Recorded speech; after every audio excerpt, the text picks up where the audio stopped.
So, Season 4 of Angel was a bit of a mess, but following its conclusion, Joss Whedon returned to work on the show full-time, serving as executive producer. Jeffrey Bell continues as showrunner, hopefully learning from his mistakes in the previous season. And in the last season was only the 9th biggest show on the WB, which was disappointing, but the ratings weren't actually that bad, in fact consistent. So the show was renewed, and shortly Angel became tied as the 3rd biggest show on the WB alongside Charmed and behind 7th Heaven and Smallville. But despite this increase in popularity, Angel was cancelled in February of 2004, but was allowed, due to its popularity, to finish its 22-episode season. There's a lot of stories about what actually happened behind the scenes and why the show was cancelled despite its increase in ratings. What effectively happened was Joss Whedon approached the head of the WB and wanted an early renewal of the show because the show was always left really late for renewal, and Whedon had plans to set up a thrilling 6th season. He wanted to guarantee that the show would come back after his bad experiences on Firefly and forced the head of the WB to either renew the show early or not at all. And the WB went, well, when you put it like that, and cancelled the show. In fact, later on, the next head of the WB expressed his opinion that cancelling Angel was a mistake, and if it were his decision, it never would have happened. But oh well. So it was Whedon's fault, blame him. Let's ignore all that for now though, as this season of Angel proves to be a drastic change in focus.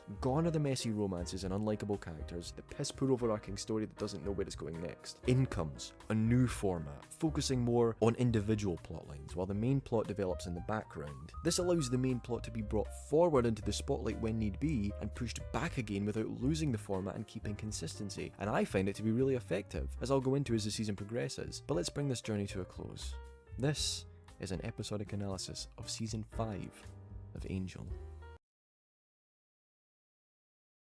The episode begins with Angel doing his usual heroic duties before... Angel! You run a law firm?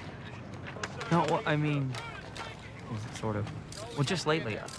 Yes, the team begin getting accustomed to the move to Wolfram and Hart, beginning with a superb long shot of the characters exploring the main office for the first time, which is very reminiscent of Buffy's 3rd season, which had a similar long shot in its first episode, also written by Whedon. The team meets Eve, with her new liaison to the senior partners, and is absolutely a replacement for Lila. My name is Eve. And just so we get the whole irony thing out of the way,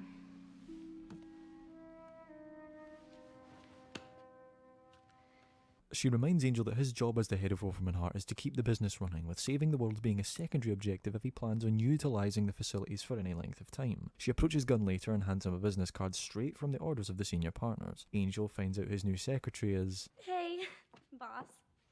Oh god. Yes, Wesley decided to appoint a familiar face to be Angel's secretary, and thus Harmony returns as a recurring character for the season. Angel meets his first client, Corbin Fries, who threatens to set off a bomb if Angel doesn't get him off of a prostitution and human smuggling charge he's facing. The team track down a man named Spanky through Fry's files, who tells Angels that the bomb is inside a mystical container that's situated inside Fry's son. Jesus Christ, alright. Gunn pays a visit to the holder of the business card, meeting a rather odd doctor who begins putting Gunn through a procedure that really doesn't look too fun. Back at the office, Eve reveals that she's aware of Connor to Angel and what he did to give him a new life. And the rest of the world, including your best friends, never even heard of Connor. That's not a name I want passing through your lips. She also attempts to flirt with him, which proves very quickly that these two have zero on-screen chemistry. Fred figures out, with the help of Knox, that the bomb inside of Fry's son is some form of airborne disease that will kill anyone within a certain radius. As Fry's trial gets underway, Wesley is prepared to cause a scene in case things go badly while they wait for Angel to find Fry's son before the bomb can be detonated. At the same time, a group of tactical agents from Wolfram and Hart believe that Angel doesn't know what he's doing and plan to take out the child and anyone surrounding him to prove that they know how to handle things properly. They arrive at the child's school where Angel resides, having beaten them there. At the courthouse, things aren't looking good for Fry's.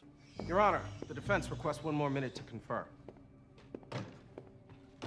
Gunn's visit to the doctor was a mystical surgery that embodied his mind with an extensive knowledge of the law in both this dimension and others. He manages to get a mistrial called after exposing a very tenuous link between Fries and the judge, which keeps the client happy. Angel fights off the agents while the leader claims that Angel will lose his fight against evil eventually because, while they believe in evil completely, Angel fights for good while being an evil creature, conflicted. They have conviction while Angel doesn't.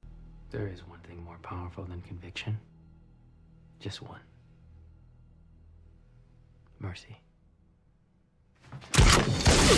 Later, Eve tells the team about Gunn's new law knowledge, and they're pretty skeptical about what repercussions this can have and why exactly the senior partners picked Gunn and what they might have planned for him. They all come to terms with the fact that at the end of the day, they got an evil criminal off, if even for a short time, and Angel prepares to now change things in preparation for why Wolfram and Hart really brought them there. Deal with whatever comes next.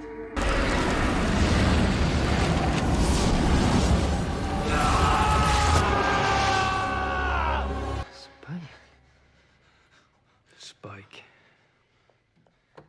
Buffy Bear? I'm sure that would have been a surprise if he wasn't already in the opening credits of the episode. Spike is back, and isn't actually dead, and I'll go a bit more into detail about the problems I have with that in the next episode. However, this episode does its job of kicking off the season very well. The first half of season 5 is usually quite bright as the show morphs into that comedic tone I mentioned earlier. Eve is introduced as the new Lila, and they really should have kept Lila. I mean, okay, she was dead, and that might have tarnished the dramatic note she went out on, but then again, there's Spike. Eve is a notoriously disliked character as the actress Sarah Thompson isn't terribly great or charismatic in the role, and while Stephanie Romanoff wasn't exactly Emmy Award winning in her acting abilities, she made that character believable. She wanted to be the best, she strived to be at the top, and she was willing to die for it, which she did. Eve is just there, without much of a distinctive attitude besides the usual Whedon tone of snarkiness. She was actually originally created and written for Marina Baccarin, who had worked with Whedon as the character Inara in Firefly. However, Fox didn't allow her to make other commitments as she was filming the pilot of a promising show for them at the time, which is a TV show that never saw the light of day and wasn't picked up. Figures. I don't know if Baccarin could have salvaged this character, and there's no point in really dawdling over it too long. We catch up with the other characters. Fred now runs her lab, developing a working relationship with Knox, which will no doubt make Wes jealous. Speaking of Wes, he's the head of the research department now. Alexis Denisov was actually suffering from Bell's palsy during some of the filming of this episode, so a lot of his shots are of one side of his face. Lorne reads the staff to make sure there aren't any evil plans brewing among the employees while heading the entertainment department. Gunn is the big change, who after visiting the White Room last season knew that the senior partners had a specific interest in him, and this is a mystical surgery making him a super lawyer. This allows his character to shift from the muscle to more of the brains, making him more valuable in the research and brainstorming aspect of the job, as well as keeping clients around for Wolfram and Hart to continue running. Angel, of course, is still hung up about Cordelia's coma and Connor's departure, although the latter is a memory he carries alone, excluding Eve, for some reason. Taking over Wolfram and Hart is proving to be a difficult challenge for the team. The last thing that any of them were expecting was Spike's return at the end of the episode, but all in all, this episode sets the tone and feel of the writing in the first half of the season well.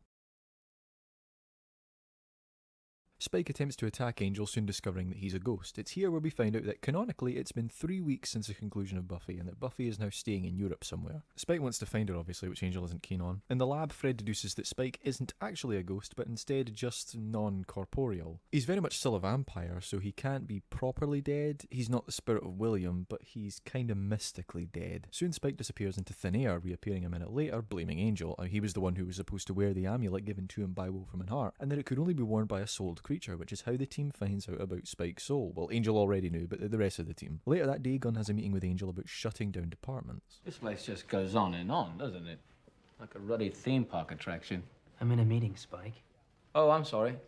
I didn't care. Angel shut down the Interment Acquisitions department. Interment Grave robbing. Who are under contract to provide bodies to a Magnus Hainsley. Angel sends a lackey off to tell Hainsley that his relationship with Wolfram and Hart is over, and he returns later in buckets. Angel heads off to confront Hainsley, followed by an annoying Spike. I'm from Wolfram and Hart. I'm his date.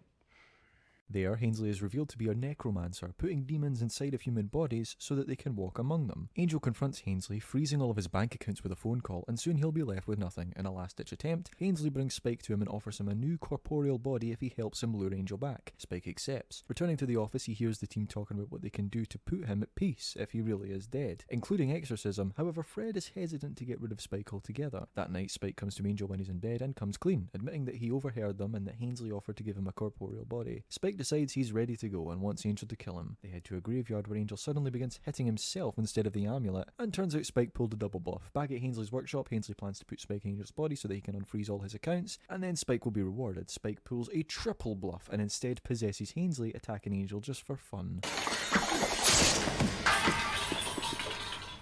Oh, bollocks.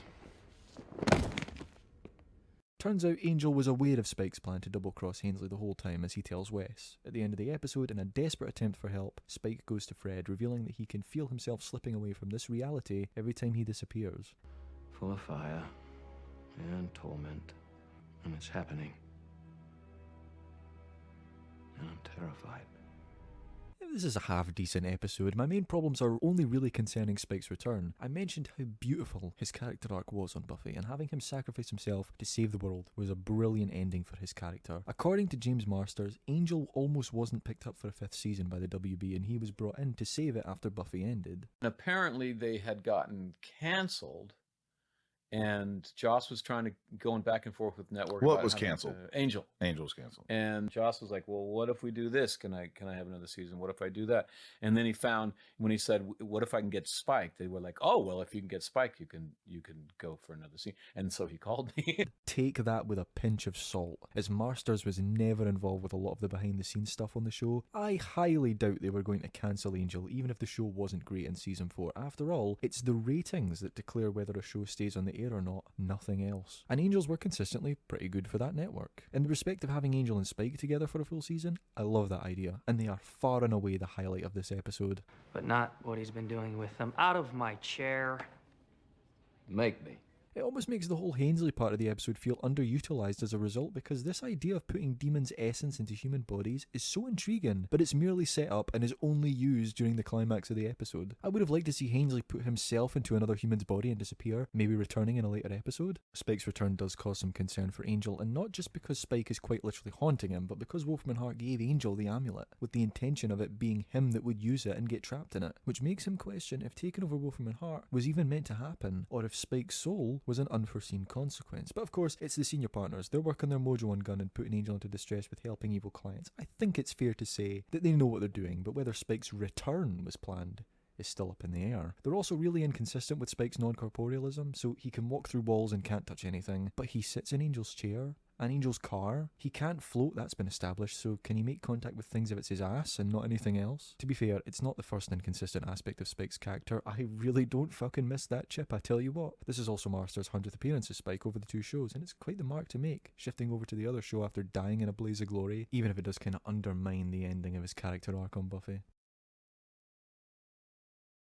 The team have a meeting outside of the office, away from prying eyes, about if they can really trust Wolfram and Hart, which the conclusion they come to is clearly no. Wesley asks Fred if she can really trust Knox, considering he would be as evil as anyone else there, as he was there before they were. Right next to him, a girl is attacked by a werewolf in the forest, and Angel kills the werewolf, however the girl has already been bitten, and run off. They get to trying to track her down before the next nightfall, as she won't be aware of what will happen to her. And we see the girl, named Nina, experience changes in her senses and awareness because of the new werewolf DNA inside of her. That night, she babysits her niece when she suddenly begins to turn. Angel and Co luckily find her address and lure Wolf Nina out before her niece sees. Angel informs Nina the next day about what's happened to her, and she's understandably freaked out. Fred and a scientist named Royce inform Angel that Nina has agreed to stay at Wolfram and Hart on the nights she turns into a werewolf. Fred goes with Nina to her home to get some things for the night, where they're confronted by her sister, whose child she just ran out on during the night, and Nina storms out. She's kidnapped by some guys and taken to a basement where she's chained up. Back at the office, Royce sings forlorn to prove he's not evil, as the team tries to figure out who'd want to take Nina. Fred spots Spike in the halls, wandering around absent-mindedly, still slipping into hell, and he leads her into Royce's office, where she accidentally spills his trash can, finding calendula, a drug that makes you appear innocent to empath demons. Angel interrogates Royce as Fred discovers a menu in his office for a banquet being held by an entrepreneur where they will be serving werewolf. The team head to the banquet with Royce and save Nina, tranquilizing her. She manages to bite Royce on the leg though, and he's now taken in her place to be eaten, and that's deemed a job well done by Angel and Co. Spike continues to ask Fred for help with his condition, adamant that Angel can't know about it, and as it turns out, his helping to expose Royce was completely accidental, as he didn't know where he was at the time. Angel drives Nina back home, and she agrees to return to Wolfram and Hart every full moon for shelter. They share a little moment there as Nina walks off, and Angel's not oblivious to it either, as he acknowledges it when hanging out with the team later that night. So, this episode introduces Nina, who won't ever really be an important character, and in fact we won't see her again for 11 episodes, but she is recurring. I really liked how we got to see what it was like for a werewolf in human form and how it affects you, changes you. We never really got that with Oz, so it's nice to see them tackle it here. The werewolf design is changed again, and we get a definitive answer that it's the type of species it is that changes it. This confirms that Oz's wolf design change between seasons 2 and 3 of Buffy is a retcon. They purposefully used a more traditional werewolf design for the darker tone of Angel compared to Buffy, and that it would be scarier, which is completely true, but the gay possum lives on. Nina shares a flirtatious moment with Angel at the end of the episode, and that's not for nothing, as we'll see later in the season. I must say, a pretty dark ending for Royce, especially considering that Angel doesn't try to save him. Because Royce was part of Wolfram and Hart, he just lets him get held in a basement until he's eaten. Fair enough, it's consistent with other decisions Angel has made towards Wolfram and Hart alumni in the past, namely a certain wine cellar episode, but maybe W&H is having more of an effect on Angel than he realises. He's aware of their control, like at the start of the episode when they all meet up, but can they have a subconscious, possibly mystical effect on his mind? We'll have to wait and see, but it's a decent episode. Spike continues to fade between this world and the next, encountering some disturbing people. While Fred tries to figure out how to bring him back, Spike visits Angel where he learns about the Shanshu prophecy. Except for one small catch. Prophecy's a bunch of bull. They all are. Nothing's written in stone or fated to happen, Spike. You save the world, you end up running an evil law firm. So Angel no longer believes in the Shanshu prophecy, that it doesn't mean anything because he'll end up in hell for what he's done and nothing will change that. There's no such thing as destiny. Spike has another hell slip where the creepy people from before tell him that the Reaper is coming for him. Upon returning to the normal world, he discovers that he can't interact with anyone anymore, thanking Fred for trying since no one else was willing to save him. He touches her, which Fred actually feels, and they bring in a psychic to try and discover what exactly is going on. This doesn't end well though. Are you alright?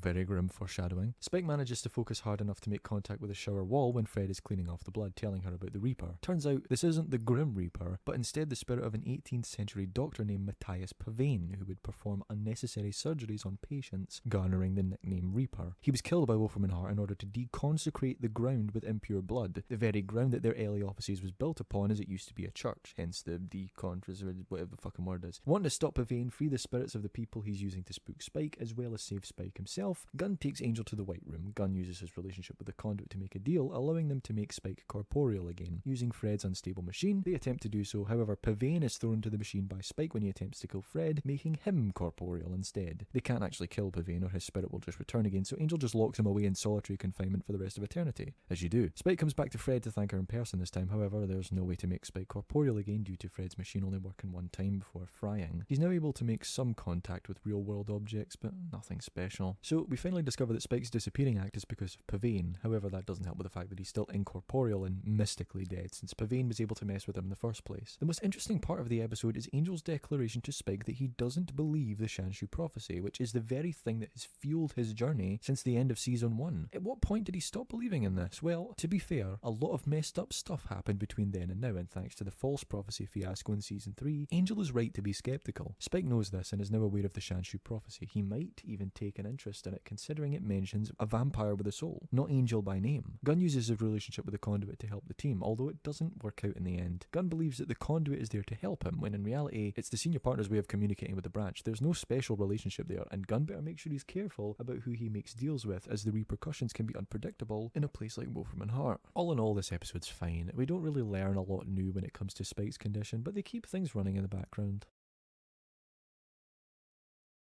A Lorne-centric episode surrounding his planning of Wolfram and Hart's Halloween party, which is an important event to keep an open relationship between the firm and clients. Thing is, something's clearly wrong with Lorne as he finds himself talking to his own reflection and snapping at people, which isn't like him at all. He convinces Angel to invite Archduke Sabasis, a demon leader that's skeptical about Angel's involvement with Wolfram and Hart. Skeptical? I'm using that word all the time, is it my favourite word? The party gets underway and Lorne tells Fred and Wes to enjoy themselves more and get drunk. Without explanation, they get incredibly drunk despite not drinking anything. He tells Gunn to mark his territory, so he begins pissing all over the office, making fun of Angel and Eve's apparent sexual tension. He tells them to get a room so they sleep together. I know I'm not empathic, but I really don't feel that sexual tension he's talking about. He tells Spike to cheer up. Something is definitely wrong with this picture.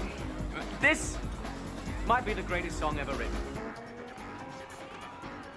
So the team finds out that Lorne got Wolfram and Hart to remove his sleep, and that affects empathic demons in a strange way, causing their advice to start manifesting rather than just being advice. It also causes his empathic subconscious to manifest as a massive Lorne that begins destroying the party, killing one of the Archduke's lackeys, angering him. Fred and Wes manage to restore Lorne's sleep through their drunkenness, making the other Lorne disappear, and the Archduke Sabasis leaves, satisfied. And the episode wraps up there. Buffy did a similar premise to this in its 4th season with the episode Something Blue, where Willow had a spell go wrong causing her will to be done. While both episodes are largely played for laughs and don't contribute an awful lot to the respective season's story, I find myself preferring this episode over Buffy's. Also the fact that Spike has gone through this twice now is kind of hilarious, although not nearly as humiliating for him this time around. Tensions between Wes and Knox continue to grow as Fred begins being more open to possibly dating Knox, even having a drink with him at the end of the episode, much to Wes' dismay. Just ask her out! The highlight of the episode is Wes and Fred, without a doubt. Some of the antics that they get up to while trying to save the day are hilarious. It's a wonder that they even managed to fix things at all.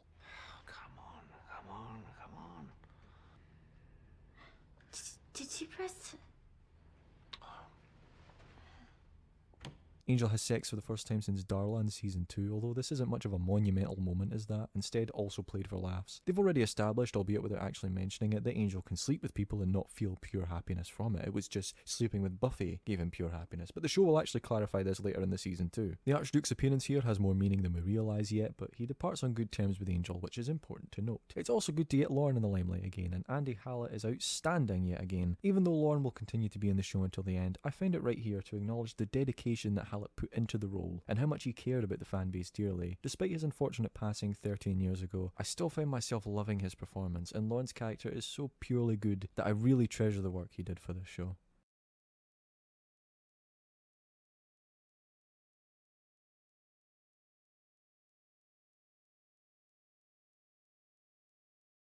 This episode sucks. The mailman that we've seen wandering around in the background of the last 5 episodes gets the focus. On the Mexican Day of the Dead, a demon rises that gives the team some trouble. The mailman, named Cinco, was actually part of a family superhero team of wrestlers named Los Hermanos Numeros, who defeated the demon many years ago. However, 4 of the brothers died, leaving number 5, Numero Cinco, the mailman. Cinco tries to sacrifice his life to stop the demon, defeated at its return since the spirits of his brothers won't answer him, believing that they're too ashamed since he gave up the superhero gig to become a mailman. Angel arrives to find the brothers' spirits have returned, and he helps them kill the demon as Cinco dies, accepted by his brothers as a hero. All of this ridiculous crap is used in contrast to the real plot happening in the episode, which surrounds the Shanshu prophecy. Spike tells Wesley that Angel no longer believes in it, taking an interest in it himself, interested in the possibility of it being him like I said he would. When Wes confronts Angel about this, concerned about him as this was what he was supposed to be fighting for this whole time, Angel tries to remind him about his own luck with prophecies. Oh, come on, Wes, after everything we've seen the past couple of years. The father will kill the son. What are you talking about? Of course, since Wes doesn't remember Connor, he won't remember stealing him, which caused him to split from the team. Now, like I said last season, this does cause some inconsistencies with his character, considering the reason he became this gruff guy was because of his isolation. However, he makes references in the season to when he betrayed the team, but yet he doesn't remember how he betrayed them. Now, I want to clarify something. That stuff that happened in Season 3 and Season 4 all happened. Connor was real. However, the team's memory of him has been erased. As far as Wes knows, he betrayed the team and went through his dark phase, but because it's ancient history to the team now, he doesn't think twice about it, so it really doesn't matter. It is pretty stupid of Angel to forget about this when talking to Wes, but oh well. After Cinco's death, Angel opens his mind to the Shanshu prophecy again, reading the English translation at the end of the episode to refresh his memory. I like some other aspects of this episode, like Spike and Fred's flourishing friendship, which is so unlikely but yet so wholesome. I also like the little Holland Manners cameo during the flashbacks, just a little nod to those paying attention, I suppose. Look, this is my least favourite episode of the season. It's just so ridiculous. Jeffrey Bell loves to put some really odd stuff in his episodes, which kind of takes me out of them. Like, remember that part in The Magic Bullet where Fred meets a little finger-eating demon for like 5 minutes? Remember how weird that was just having there and never mentioned again? But don't get me wrong, there are other ridiculous episodes of the show of this season that work, but this one is just so out there. It isn't a demon causing the ridiculousness or a member of the team, but instead a random mailman that was part of a superhero wrestling team. Harmless, but also pointless. Drew Goddard was a writer who crossed over from Buffy following its conclusion to play a significant role in shaping this final season of Angel, writing an impressive 5 episodes. His first episode here surrounds a weapons deal going wrong between Wes and another party when they're attacked by cyborg assassins. Although Angel is there to help save the day, Fred gets shot in the process and Angel isn't happy that she was there in the first place. Eve brings up the point that Angel might still have some animosity towards trusting Wes after Connor. Wes tries to apologise to Fred for not protecting her, which she doesn't like as she can handle herself. Hello, Father. Oh, yeah, that's mature. Well, I wish I was your father. I tell you to grow up. It doesn't work. I've tried. Roger Wyndham Price, the infamous father of Wesley, finally appears to check up on his son. Well, actually, he tells Wesley that he's trying to help rebuild the Watcher's Council after destruction during Buffy's final season. He wants to see if Wes is now capable enough to be reinstated as a Watcher. Wes doesn't want to leave Team Angel, but still his father insists on sticking around. Down in the lab, Fred gets to inspecting that cyborg that attacked them when we discover that Spike has a history with Roger. I fell upon you slaughtering an orphanage in Vienna. Killed 2 of my men before you escaped. Oh. How have you been? Trying to show off to his father, Wesley attempts to read some symbols written on a device inside the cyborg, accidentally arming the device, which is a bomb. While they all panic preparing an evacuation, Roger disarms it, able to read the symbols successfully, which actually describes how to disarm the bomb. Wes takes Roger to see the source books, which, if you remember from last season, can access any book or scripture ever written by just a whisper. Roger believes the books can be dangerous in the wrong hands, and sure enough, the cyborg assassins attack the offices with one heading straight for the books. Wes and Roger take the books to a safe room, locking them up when Roger knocks his son out, revealing him to actually be working with the cyborgs. Wes wakes up later and interrogates one of the cyborgs, discovering his true plan. Roger lures Angel up to the roof, planning to kill him using a mystical staff, which is what they broke into WNH to steal, incapacitating him, taking his will away. Wes makes it to the roof in time, pointing a gun at his father. He uncovers his plan of smuggling a weapon in through the dead cyborg in the lab, all in order to steal the staff. Wesley manages to grab the staff and threatens to drop it from the roof as Roger prepares to shoot his own son for it. He changes his mind to instead shooting Fred, upping the stakes. Maybe, if it's someone you care about.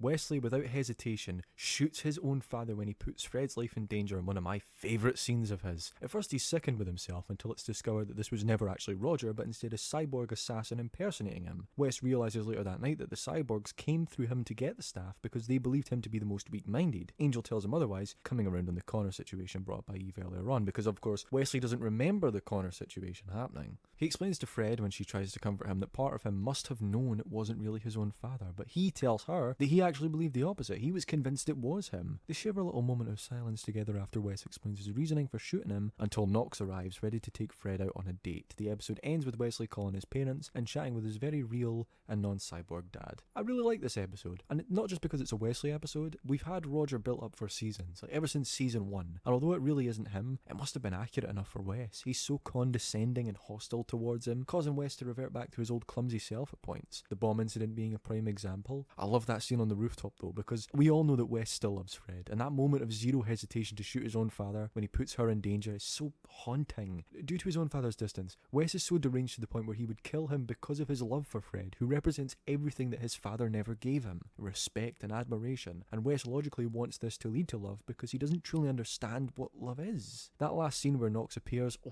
you just want to punch that guy in the face, don't you? But yet again, because of his timidness, Wes is too late to ask Fred out. During the episode, Spike shares a brief scene with Eve where the two talk about the amulet. Spike wonders why Wolfram and Hart are still keeping him bound to it when it was intended for Angel. However, Eve brings up the point I made earlier that Spike shouldn't assume what the senior partners actually have in mind, and that Spike being here and non-corporeal might have just been their plan all along. I felt myself beginning to get a bit concerned that this season wasn't as good as I remembered, but this episode confirmed that there is some really special stuff here. You know, the show is adjusting to that new tone of a focus more on individual adventures and having the overarching story run in the background so that it can be brought to the foreground and back again at will, without the whole thing feeling too choppy, stop and starty. It was still finding its feet again, which is the problem with reinventing yourself, especially after such a complicated season like season 4. This is the point of the season where each episode has something to it, and I mark this episode down as helping that magic begin to appear. The episode begins with a flashback I'm honestly shocked we've never seen before, which is Spike and Angel's first meeting. I was sure we had. We've gotten glimpses of them confronting each other early on, but sure enough, this is their first meeting, and it's where Angelus welcomes Spike into the group. In the present, a package arrives for Spike. Well, that was a slap and a tickle. Morning, Wolfram and... Any more fireworks for me? I'll be in here telling your boss what a miserable bastard. Fuck it! And Spike is now corporeal again, inexplicably. Thing is, this throws the entire universe into whack because of the Shanshu prophecy. Spike wasn't in the running, as he was supposed to stay dead after the collapse of the Hellmouth, and now that he's back and corporeal again, suddenly there's two contenders. He takes Harmony away for sex until she goes a bit crazy and tries to kill him, her eyes bleeding. The White Room is gone, according to Gunn, so the team meets with Cirque, the guide who took Wes around Wolfram and Hart at the end of season 4, as Wes is currently on leave due to killing a fake cyborg version of his father. Cirque mocks Angel for reading the English translation of the prophecy, as it's not the most effective way of reading it, losing the context of the original phrasing. He directs him to a cup of perpetual torment, conveniently situated in Death Valley, Nevada, and whoever drinks from it will be the sole recipient of the Shanshu prophecy. A little too convenient, wouldn't you say? While Spike and Angel both race for the cup, Gunn falls victim to the same thing that affected Harmony, trying to kill Eve, believing she's behind everything that's going on. Fred... Fucking hell, that could have killed Gunn. Eve begins breaking down, claiming that she isn't the bad guy that they all think she is. Spike and Angel have a massive argument while they fight. Because every time you look at me, you see all the dirty little things I've done. Because of you! Drusilla sired me. But you made me a monster. I didn't make you, Spike. I just opened up the door and let the real you out. For the first time in their existence together, Spike comes out the victor, drinking from the cup to reveal that it's actually... It's... Mountain Dew. Like I said, a little too convenient. Turns out Cirque set the whole thing up and disappeared as the senior partners temporarily restore balance to the world, and Gunn and Harmony return to normal. Because of Spike's victory over him, Angel begins to believe that Spike might actually be the Shanshu vampire. But not just that. Doesn't matter if the cup is real or not. Spike was stronger. He wanted it more. In the final scene, Eve returns to an apartment, crawling into bed, revealing that she was involved with the plan all along, as was...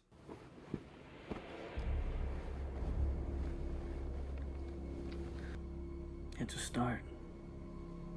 Lindsay makes his big return to the show, and we'll talk more about that when he becomes a bigger character to the plot, but it's a nice twist ending to wrap up the episode on. There were actually some other flashback scenes showcasing a time early on in Spike and Angelus' relationship when Angelus slept with Drusilla and Spike took him on in a fight, losing, which is shown in contrast to Spike finally winning against Angel in a fight because he never gave up. We've always known Spike as a resilient guy, the trials to get his soul back being a prime example, and if you want to go further back, when he kept coming back to take on Buffy despite getting his ass kicked every single time. We know now that that was because he was falling for her, but the point still stands. Spike also becomes corporeal again, and considering this kicked off the imbalance which Eve and Lindsay are behind, we can assume that they had something to do with Spike's full return, although why, we still don't know. Like I mentioned before, I think Spike's return does kind of ruin his great ending on Buffy, but what I will praise is that they've managed to explore something new with his character. Some people complain that when he moves to Angel, Spike loses some of the development he had on Buffy. Remember that Golden Boy arc I talked about in season 7 of Buffy? We need to remember that that was what Spike was like around Buffy, the woman he loved, the woman he wanted to impress. Similarly like with Angel on Buffy, who was far more brooding and had less of a personality until he moved away from her, and we got to see another side to him. I feel like there's too much of an obsession with Spike's side of loving Buffy and being with Buffy. This was never his entire character, folks.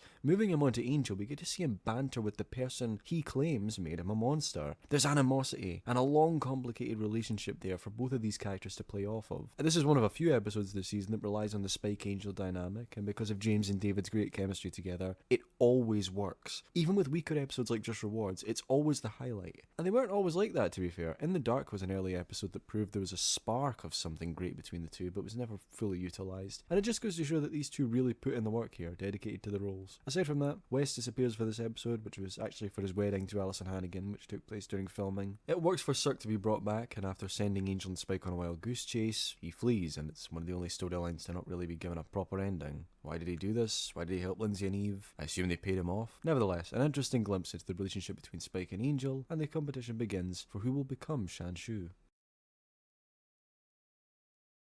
Time for a rather silly episode now, giving Harmony the spotlight. We see her daily routine of heading into work as Angel's secretary and how isolated she feels amongst the other W&H alumni who resent her for being picked as his secretary simply because she knew him. Rudy, who works as a tester to make sure nobody is drinking human blood at Wolfram and Hart, which is one of Angel's new rules as chairman, tests Harmony and she comes back negative. Spike announces his departure, heading for Buffy, much to the team's hesitation considering the whole Shanshu thing is still up in the air. Harmony manages to convince Fred to come out for drinks with her, and Fred encourages her to hit on a guy at the bar. She does, and wakes up the next morning to find his dead body lying next to her in the bed. She tries to dispose of the body and avoid Rudy the next day. She feels the bloodlust for humans build in her again as the team discovers the man's body following a police report. Turns out, this guy was actually an activist who W&H employed to bring peace between two warring demon clans, and now he's dead, there's little hope in sight for this feud. Rudy catches Harmony off guard and tests her, and it comes back positive, matching the activist's blood.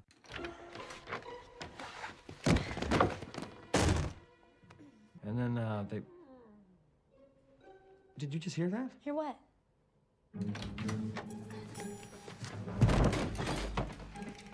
Harmony tries to convince Fred that she was drugged and there's no way she consciously killed the activist, but Fred tries to call Angel. I'm totally sorry I have to do this. And you guys are being super understanding. It's just till I clear my name.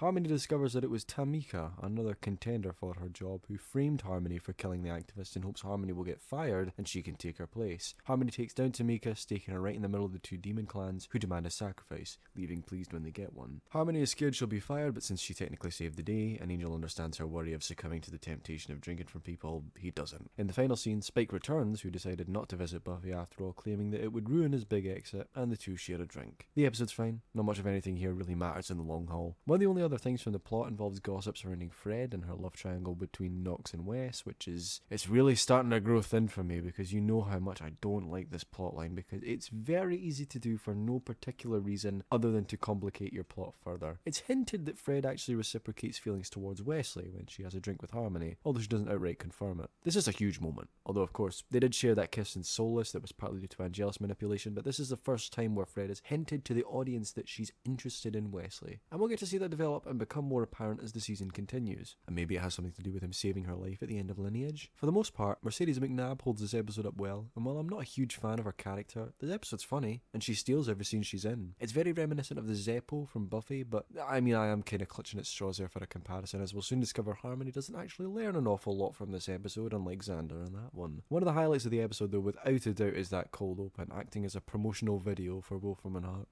This is a new company for the new millennium, and he wants to work with you.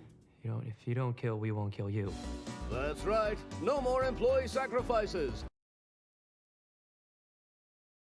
David Boreanaz makes his directorial debut in this strange episode. A one-episode wonder for Brent Fletcher, too, written mostly because David Boreanaz had undergone knee surgery and they needed to have him bedridden for the majority of the episode. Angel begins having weird dreams, including one where Spike becomes human after drinking from that cup a couple episodes ago, and the entire team begins praising Spike instead of Angel, and he also sleeps with Buffy in the same bed as him. Meanwhile, in the real world, Lindsay approaches Spike and claims to be the one responsible for his return, including returning the amulet and corporealizing him. He also tells him he gets visions sent to him by the powers that be, and that's why he did it, so he can direct Spike on his path to Shanshu. You can call me Doyle. Effectively, Lindsay impersonates Doyle to play on Spike's keenness to strive for Shanshu, making him think that the powers choose him and not Angel. So, Spike begins doing Angel's old gig of saving people in trouble thanks to visions Lindsay gives him, which are more than likely fake. Angel has another dream of Fred performing surgery on him to discover what's wrong with his soul. There's your soul. Ooh. We're gonna have to flush this. Thank you, Bear. At the end of it all, she informs him that there doesn't seem to be anything wrong with him. There's nothing left. Just a shell.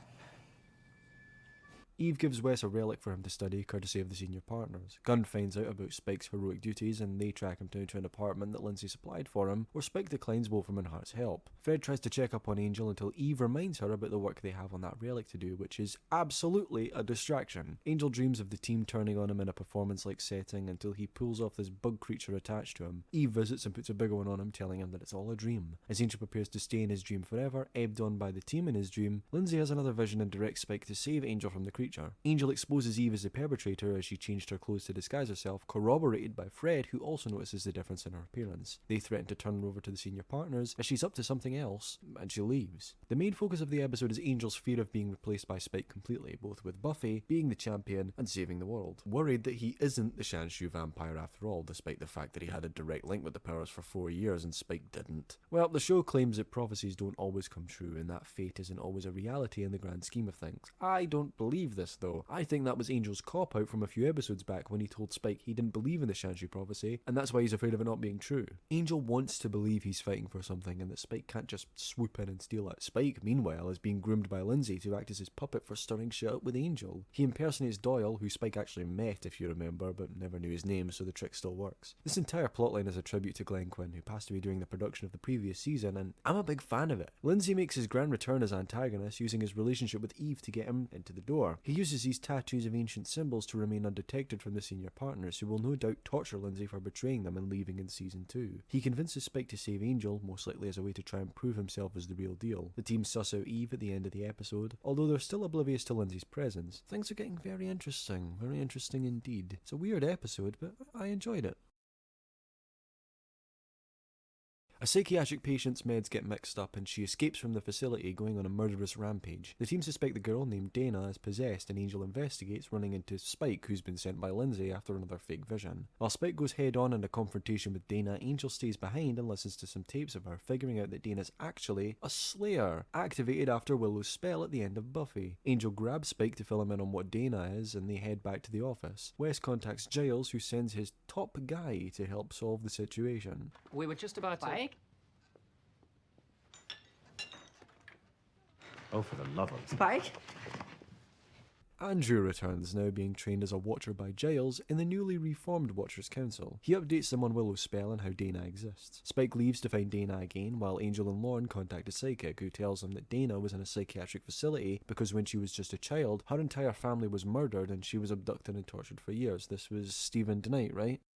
Yeah, I thought so. Dana visits the basement that she was tortured in, flashing back to reveal that the person who committed these acts on her was actually Spike? Well, now, that's a twist. As Spike tracks Dana's scent, Andrew catches up to him and updates him on where the old gang are after the Hellmouths collapse. Xander is in Africa, Willow is in Brazil with Kennedy, and Buffy is with Dawn in Italy. Spike tells Andrew not to tell Buffy about his return, similar to his decision not to find her at the end of Harm's Way. Andrew agrees as the two run into Dana, who kidnaps Spike, planning to torture him as revenge for what he did to her, which Spike denies, as well as the other Slayers he killed, as she begins having prophetic visions of what he did to them. Using clues provided by the psychic, the team track down where Dana was tortured and find that Spike's fucking hands have been cut off by her. After some more denial by Spike, she remembers that Spike wasn't the one who tortured her, jumbling her memories up with her prophetic visions. Angel arrives and saves the day, preparing to take Dana back to W&H for rehabilitation. Andrew stops him, however, claiming that the council doesn't trust him to do the right thing anymore, as he's now in league with Wolfram and Hart. I'll just clear this with Buffy. Where do you think my orders came from? Newsflash. Nobody in our camp trusts you anymore. Not even Buffy trusts him. Well, I guess that's that entire final conversation between the two at the end of Buffy thrown out the window. Andrew takes Dana back to England as Angel visits Spike in the hospital, his hands mystically reattached by Wolfram and Hart. They share a brilliant final scene where they draw comparisons between their experiences as vampires and Dana's. She's a monster. She's an innocent victim. So were we. Once upon a time. Once upon a time. This episode tackles the repercussions of Willow's spell, which activated every potential Slayer in the world to become fully fledged Slayers. We get updated on where the gang are and that the council actually is reformed, but unlike in Lineage, Wes's dad isn't involved and Giles has no interest in doing so. My hypothesis exactly, Price. I see Mr. Giles may have been wrong about you.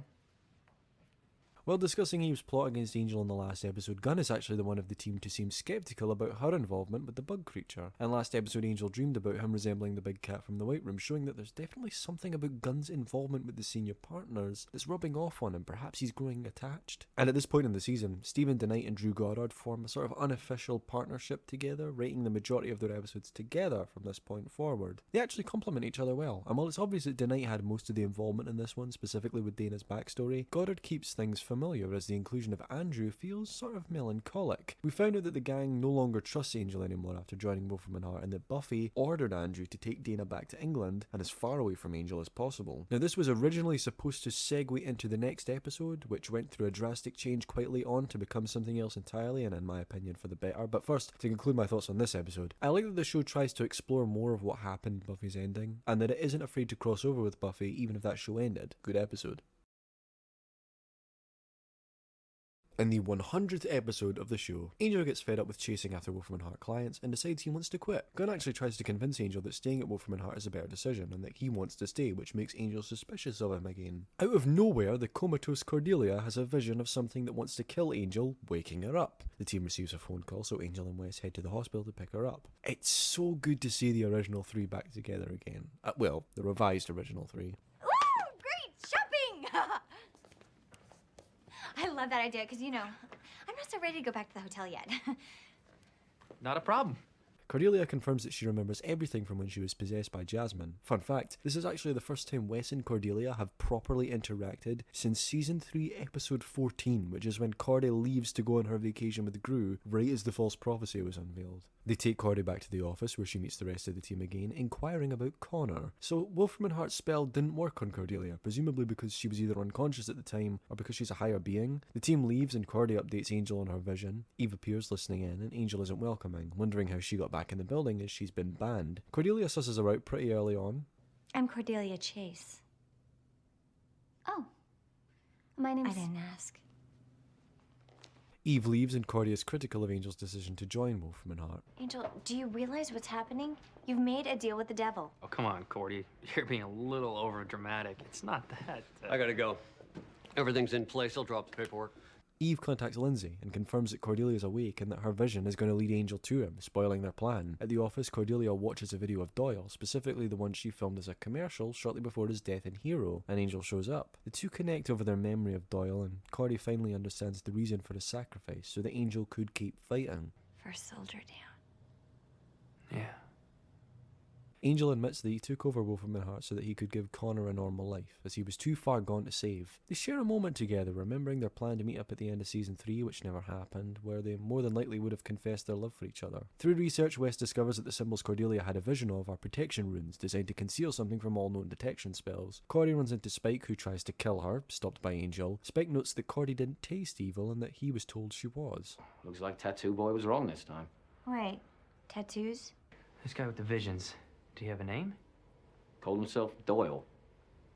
Look at that reaction. Turns out, Lindsay told Spike that he had another vision of Cordy being evil after Eve fed him the info as a distraction so he could work his way into Wolfram Heart to try and bring the whole office down, using some sort of machine that activates a failsafe designed by the senior partners to take down Angel. Angel and Cole work out that Eve has something to do with it and use Harmony to torture her for information. This works and they track down Lindsay while the building evacuates. Angel and Lindsay fight while Cordy tries to disable the failsafe. She does so as Wesley performs a spell to remove Lindsay's tattoos in his office, where Fred watches on in amazement of Wes. Lindsay is sucked through a portal by the senior partners, presumably to some sort of hell dimension. Afterwards, Eve is escorted from the building as the team agrees to head for a drink in celebration of their victory. Angel reveals he no longer plans on quitting as they finally prove they can do something good while at Wolfram Heart. He plans to catch up with the others as Cordelia shares a scene with him where she announces that she can't stay here at Wolfram Heart and she has to leave. The powers owed her one following the Jasmine situation, and she used it to put Angel back on track to his destiny. They share a passionate kiss, which only took 2 seasons, as the phone rings. Oh. And you're welcome. Hello? Yes, I know she's... But that's impossible. She's standing right...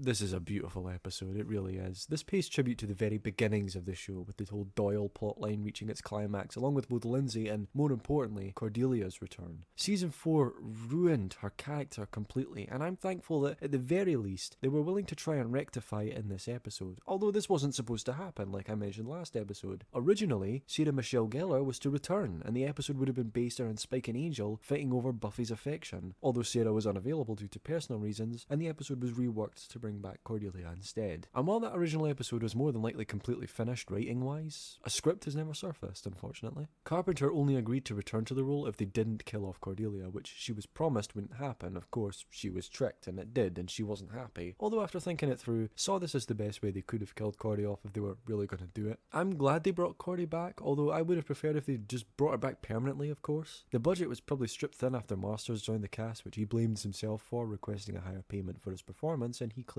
this might be why Carpenter wasn't brought back. It's good to have Cordy actually be Cordy again, although Carpenter is clearly rusty throughout the episode after her break from the role. You know, I find some of her deliveries a bit too over the top, probably to throw back to Cordelia's original character of being the sort of bitchy popular girl, but I guess my brain adjusted to a more mature Cordy at this point in the story, and it kind of conflicts with that perception. That final scene is magical though, and Cordelia shares a final kiss with Angel before revealing that she was never actually awake, instead owed one by the powers to return mystically to help Angel back on his path. Angel is the Shanshu vampire, and that plotline concludes here. They don't really bring it up again. The powers know Angel is the champion, which is why they bring back the very real connection to tackle the fake one portrayed by Lindsay. And it's good to have Lindsay back too, I must admit. And he spends a lot of his scenes with Eve, which really undersells his character here. The chemistry between Kane and Thompson just isn't there at all. It's very forced, which tames Lindsay compared to how deranged he was before his departure in season 2. He's hell-bent on taking down Angel, which we knew he was going to do eventually, waiting for the right time. And that final fight scene shows that Kane still has it. He's got that character still in him, but it ultimately doesn't really pay off as Lindsay gets sent to a hell dimension at the end of the episode. We will see him again though, so there's still hope for him yet. The only other thing to note is Fred's reaction to Wes' spell, further proving the hint that she was interested in him from harm's way. A really special episode, paying homage to the early days of the show in so many ways, and it's so shocking that we almost never got it.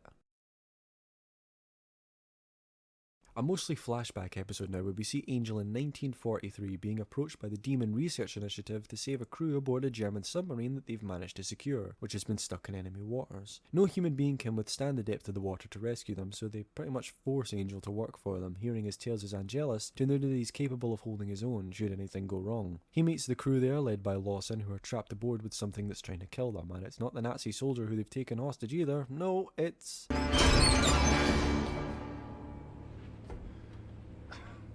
Angelus? You'll let anyone in here. Spike was grabbed by the Nazis as prisoners, along with some other vampires. However, they escaped easily as they were being transported right when Lawson's crew hijacked the submarine. The other two are Nostroyev and the Prince of Lies, and Angel has to convince them not to kill the rest of the crew as they need them to get back to land. Angel stakes Nostroyev, who disagrees. Later, the Prince of Lies attacks the Nazi hostage, and Angel is forced to stake him too, leaving only Spike. Turns out the Nazis wanted to do experiments on the vampires to see if they could turn them into soldiers. If only the Nazis knew about the Scourge, they would have been so keen to join them. Suddenly, the ship is attacked by enemy boats, as they manage to fight them off. However, a malfunction has occurred, and only Lawson knows how to fix it before they can get moving again. He's stabbed by the Nazi using Lawson's screwdriver. However, the Nazi doesn't last much longer after that. In order to save them all and take them back to dry land, Angel sires Lawson, who does so, now soulless. He tells Lawson that if he ever sees him again, he'll have to kill him, and sends him on his way to shore just mere hours before sunrise. Now, all of this flashback stuff is spliced in between the present day, where Lawson is still a vampire and has made his way to Wolfram Hart. He takes all of the team hostage in order to get revenge on Angel. Why? Because when Angel sired him as a souled vampire, he gave Lawson a bit of his soul too. Lawson didn't get the same pleasure from chaos as other vampires, and due to the fact that he has nothing to redeem himself for like Angel, his entire existence is meaningless, and he resents Angel for cursing him with that. Of course, Angel saves the team and stakes Lawson, which is exactly what he came there for. I actually like this episode, despite the lukewarm reception a lot of other viewers give it. It is mostly flashback, but I can't exactly use the dreaded word to describe it, because it's not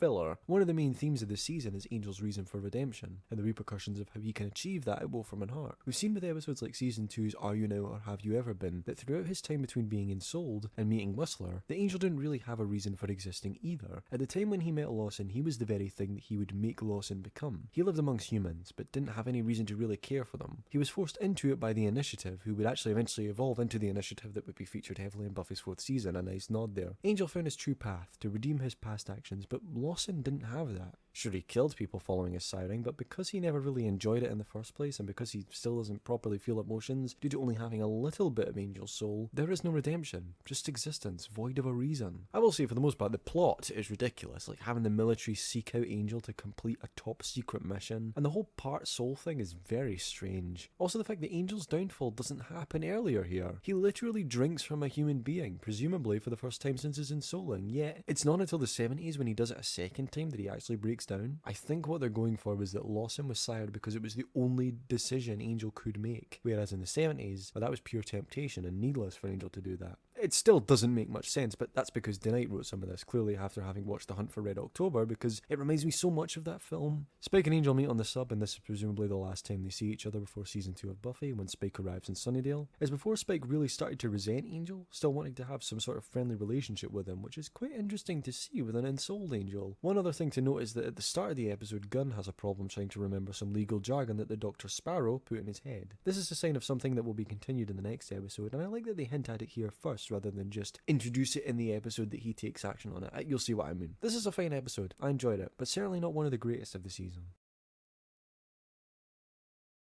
This episode has absolutely no right to be as brilliant as it is. The plot is outrageously stupid. The gimmicks that happen to the characters are childish. And if this were written by anyone else, it would suck so hard. But because Edlund had the vision, and because of its perfect placement in the season and what comes immediately following it, holy shit, it works. And it's one of the best episodes they ever did. Basically, a popular kids show called Smile Time starts sucking the life out of their children viewers, while hiding their capers with magics, all to feed the nest egg, summoned by the show's creator Gregor Framkin, who wanted to make a quick buck to save his career, and it backfires immensely, giving the puppets life, devoid of souls. Fred and Knox discover the recent increase in kids being admitted to hospitals and the connection with Smile Time's time slot. Fred also officially rejects Knox, as we know now from things we've seen in recent episodes that she's very much on the Wesley train now. Gunn filed an incorrect paper and is informed by Harmony, which continues to concern him about his memory. Nina returns, staying the night while she wolfs out, flirting with Angel very intensely, which Wes scolds Angel about for not having taken advantage of yet.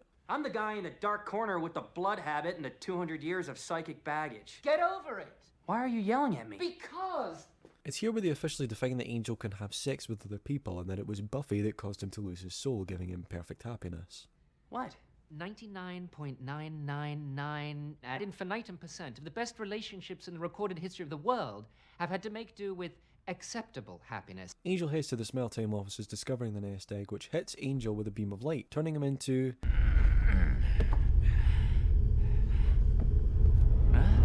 Angel heads back to the office to inform the team, afraid of how they'll take it, which is mostly with shock. Some sort of hex. Or powerful warding magic. Maybe in some type of puppet cancer. I do not have puppet cancer. Lorne and Gunn head to meet Framkin, who seems jolly about the whole thing. That is until they leave, when it's revealed that he's been made into a puppet by the puppets. Let me. Someone say you could join in? Let me die. Oh. Fun fact, that's actually writer David Fury playing Gregor Framkin there. The puppets have also turned everyone who works on the show into zombies, doing their every bidding to put the show on. They plan to suck the life from every child watching the show on tomorrow's episode, since the team are onto their schemes. Back at the office, Puppet Angel hides from Nina when she tries to speak with him, blowing her off. Spike arrives soon after that. You're a wee little puppet man.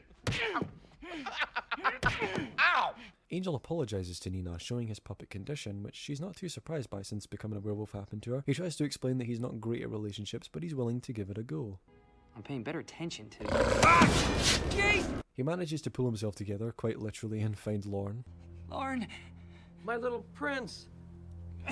Meanwhile, Gunn heads to see Dr. Sparrow about his law knowledge fading away, where Sparrow reveals that the implant WNH ordered for him was temporary, which must have been their intention. Gunn begs Sparrow to give him the permanent upgrade, as he can't go back to being just the muscle after this, finally discovering what he wants to be for the team. Sparrow makes a deal with him, as a package of his is stuck in customs, and if Gunn gets it through, he'll give him the upgrade. Gunn agrees. Fred and Wes discover the puppet's spells uses sound to work, as when the TV is muted, the entire picture changes. They do some research and discover that the nest egg holds the life force of the kids, and destroying it will restore them. Gunn arrives now with his knowledge back to inform the team of how the deal Framkin made to make the show a hit, and that the puppets are now behind the whole operation. They head out to take the show down before any more kids can be harmed.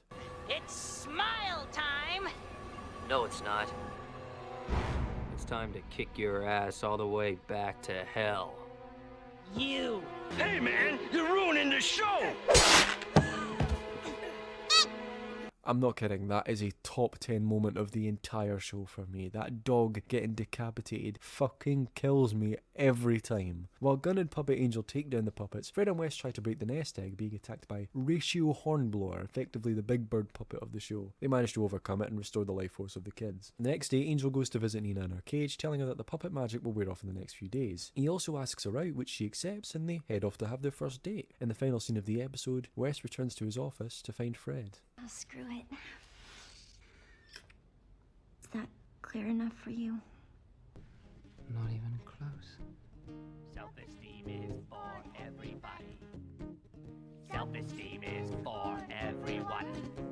Where do I even begin? Fans have dubbed this episode the Puppet Episode, due to its memorable gimmick of turning Angel into a puppet for a majority of the episode. This was partly achievable because Joss Whedon's father was actually a writer on Sesame Street, so a lot of his old friends who worked on that show assisted in creating and puppeteering the puppets for the episode. Whedon was supposed to write this episode, but gave it to Edlund as Whedon was busy working on the next episode. In fact, I would inadvertently say that this episode works as a part 1 to the next episode. This episode is so full of joy and laughs. It's one of the funniest episodes of the show, and the entire cast are at the top of their game. And this turns out to be the last proper moment of joy for the team. And it has this great melancholic feel to it, mixed with a sense of dread, because it's so happy, yet it's totally played as the calm before the storm. Gunn makes that risky deal with Sparrow to bring that package through customs. We assume he's playing into the trap that the senior partner sprang, but we'll soon discover that there's actually more to this than that. Has he not learned his lesson after Double or Nothing, that making deals with untrustworthy people never goes well? Lots of romance in this episode too, as Nina and Angel go on their first date at the end of the episode. The loophole in his soul finally established by dialogue in the show. It was hinted at with Darla in season 2 and the Cordy storyline in season 3, but never outright defined until now. Wes and Fred finally get together. We knew Fred was into him, and Wes was moping about it earlier on in the episode. And who doesn't view you as an entirely sexless shoulder to lean on. Shut up, Wesley!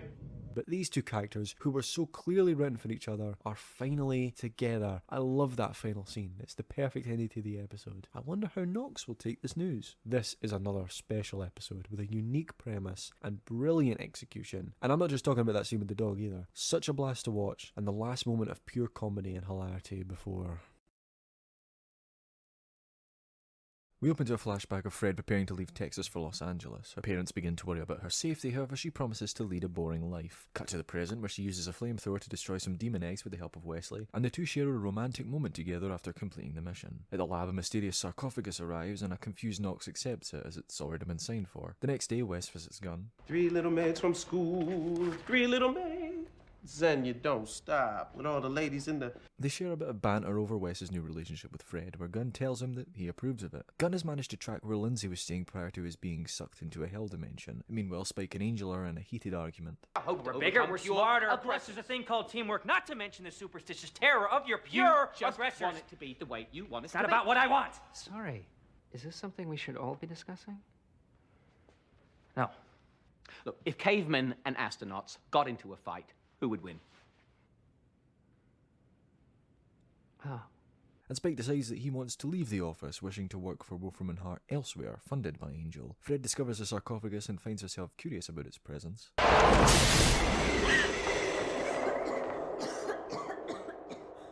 She shakes off the spores and meets Wesley, being teased by Lorne. You are my sunshine, my only sunshine. You make me happy. Fred wakes up in the medical wing, surrounded by the team who share optimism at her recovery despite not knowing what it is that caused her to cough up blood. Handsome man saves me. That's how it works. When they leave, Angel admits that Fred is dying and something is literally hollowing her out, cooking her organs and hardening her skin. She'll be dead within a day if they can't stop it. Their first suspicion is the sarcophagus, perhaps sent by either the senior partners or Lindsay. Guys, You don't have to say it. I'll say it anyway. Winifred Burkle. Go. The team split, with Wes researching possible causes to her condition. I mean, the whole company can't be working Miss Burkle's case. Of course. Jennifer, please send anyone else who isn't working Miss Burkle's case to me. Gunn goes to the White Room, being confronted by the conduit, now taking the form of himself, where it tells him that the senior partners are not interested in helping Gunn anymore. They have nothing to do with Fred's condition, and that they already own Gunn's life, so he can't offer it up in exchange for Fred's. Angel, Spike and Lorne head to Lindsay's apartment, where they find Eve still waiting for him, unaware that he's in a hell dimension. Lorne gets frustrated with her, demanding she sing for him so they can clear her from their suspects list. Pretty as a picture. She is like a golden ring. As a picture. She's good. Lawyer's got some pipes. She's clean, and gives them a hint that if there's no record of the sarcophagus in the files, it's more than likely an ancient demon, one of the old ones. The old ones were established in Buffy's 3rd season, where Anya explained that before humans existed, there were pure demons who we learned later on in Buffy's 7th season were all killed using the scythe. Every demon that has been on Earth since then has been plagued with some form of humanity. The mayor transformed into one of the old ones, mentioning that my organs are shifting, merging, making ready for the ascension. Thanks to the tip, Wesley finds that the culprit is an ancient demon monarch named Illyria, now buried in the deeper well, the sort of burial site of the old ones. Illyria has infected Fred and is slowly killing her so she can take over her body, although how the sarcophagus managed to get there and who sent it is still unknown to the team. The deeper well is located in England, so Spike and Angel get on a plane, reflecting on the situation. Can't lose her, Spike. You won't. I lost Cordy. Wes finds Fred in the lab, trying to solve her own case, aware that she's dying. He takes her back to her apartment, where he reads to her softly. Spike and Angel find the deeper well and its guardian Drogon, who Angel is already familiar with. Drogon is incapable of lying, so threatens Spike not to ask him any questions. Okay. But how... What did I just say to you not one moment ago? Don't! Ask. Back at the lab, Knox and Gunn try to figure out a way to cryogenically freeze Fred to give them more time to figure out what's wrong with it, but soon discover it isn't possible. I mean, I don't just care about Fred. I practically worship it. You said it. What? Not her. You said I worship it. Oops. Well, now, that's a Nah, it really wasn't a surprise, was it? Of course Knox is evil. He chose Fred because she was worthy, and that his love for her proved that she was a capable body to house Illyria's spirit, and that it's impossible to save her. You don't know Angel. I'm not being clear. I don't mean that Angel's gonna fail to save her. I mean he's gonna let her die.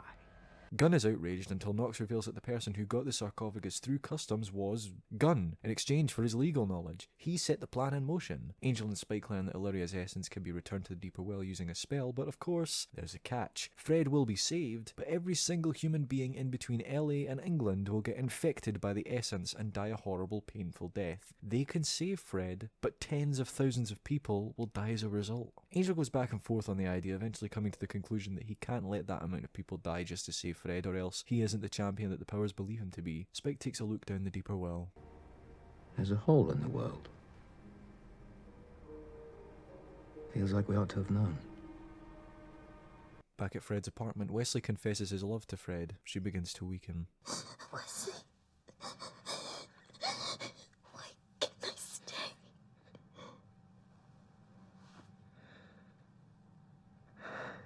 As Wesley hugs Fred's body close, she begins to transform and convulse, throwing Wes across the room.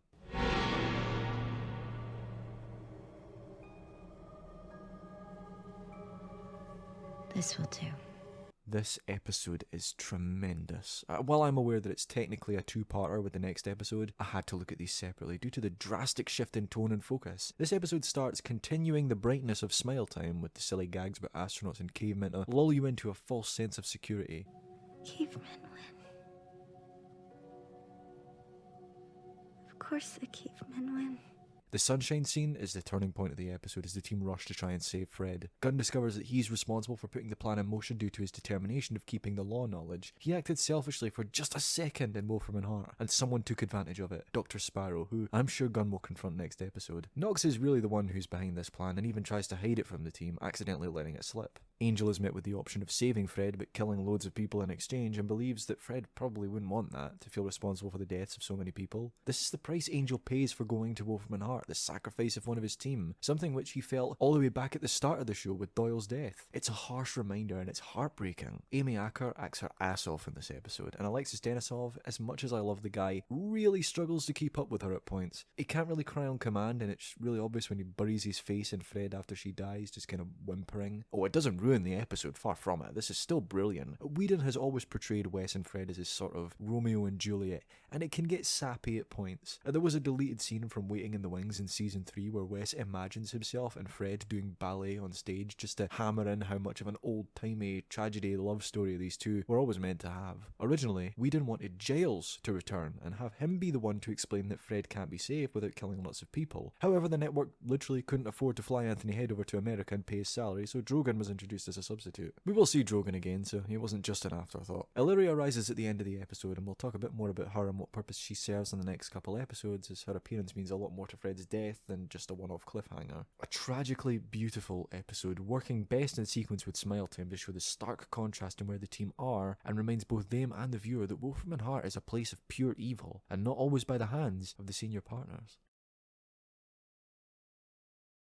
Christ, if this isn't the best episode Stephen DeKnight has ever written for either show. Wesley meets Illyria, who isn't exactly keen on humans. Wes tries all he can to get her to leave Fred's body, both with force and bargaining that she'll hate humans enough to want to leave until they're extinct. It doesn't work, and Illyria tells him that it's not possible to save Fred, taking the task of making the human race extinct into her own hands. Angel and Spike share a conversation on their flight back to LA, where Spike tries to tell Angel he made the right decision, and that Fred wouldn't have wanted to be saved in exchange for thousands of lives. Angel speculates that saving Fred might still be possible if her soul still exists out there somewhere. Gunn ties Knox up, informing Wes that Knox was involved in the plan to bring Illyria back. Wes tells Gunn about Fred's death, and Knox explains his reasoning for picking Fred to house Illyria.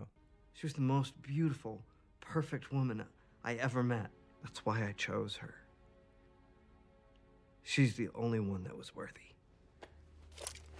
Wes tries to kill him, but Angel and Spike arrive back just in time to stop him from going over the edge. The team finally meet again, and Lorne blames himself for not seeing anything when he read Knox before, leaving. Spike shares the theory that Fred's soul is still out there somewhere and she can still be restored. They plan to get Willow's help, but right at that moment, Illyria kidnaps Knox. They head to the lab where Knox is revealed to be her Quahazan, a sort of guide for her. Illyria suits up using the power of the sarcophagus, preparing to put a plan into action to become the monarch she was once worshipped as. Giles isn't exactly helpful towards Team Angel after they joined Wolfram and Hart, explaining that Willow is in another astral plane and he won't contact her for them. The team catches up with Illyria and Knox, but can't really do much to stop them.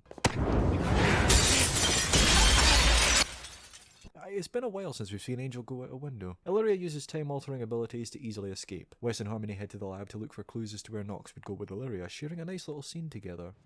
She was always searching for what other people couldn't see. She was just curious.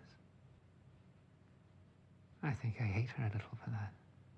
Wes takes a crystal from the sarcophagus as Harmony discovers that Knox has had missed calls, all from the same number. Gunn visits Sparrow, confronting him about what he made him do, and that he's willing to give up all the law knowledge to bring Fred back. Sparrow reveals that Fred's soul was destroyed when Illyria took over her body, and that there's no way to bring her back. She made a deal, Mr. Gunn. I suggest you learn to live with it. Is there something you'd like to tell me, Charles? Gunn reveals the deal he made and that he feels responsible for Fred's death. You let her die. Didn't see that coming, did you? Wes stabs Gunn for not saying anything while Fred was dying, even when he was aware that it was his fuck-up that killed her. He understands why Gunn did it, but not why he hid it. Angel isn't happy at Wes, but when he explains that they can't bring Fred back, Angel opens up about the choice he had to save Fred at the deeper well. But only if thousands of others died in her place. As much as I love Fred, I couldn't let that happen. Spike interrogates Sparrow and finds out the location of the Vala Hanesh, Illyria's old temple, which houses an army waiting to serve her. Wolfram and Hart hid it, and the team rushes to find out how to access it, as that's more than likely where she'll go. Gunn gets a visit from Harmony, bringing papers for him to sign for legal protection on the whole situation, where Gunn opens up about how he's feeling. She's gone.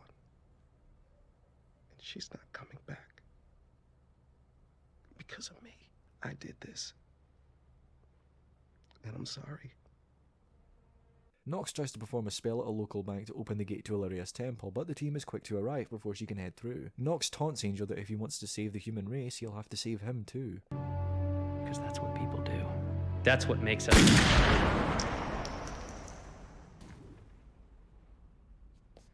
Were you even listening?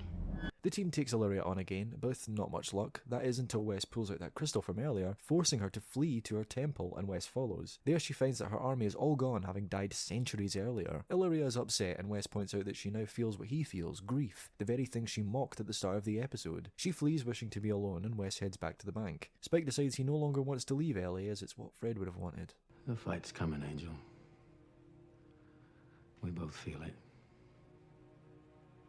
And it's gonna be a hell of a lot bigger than Illyria.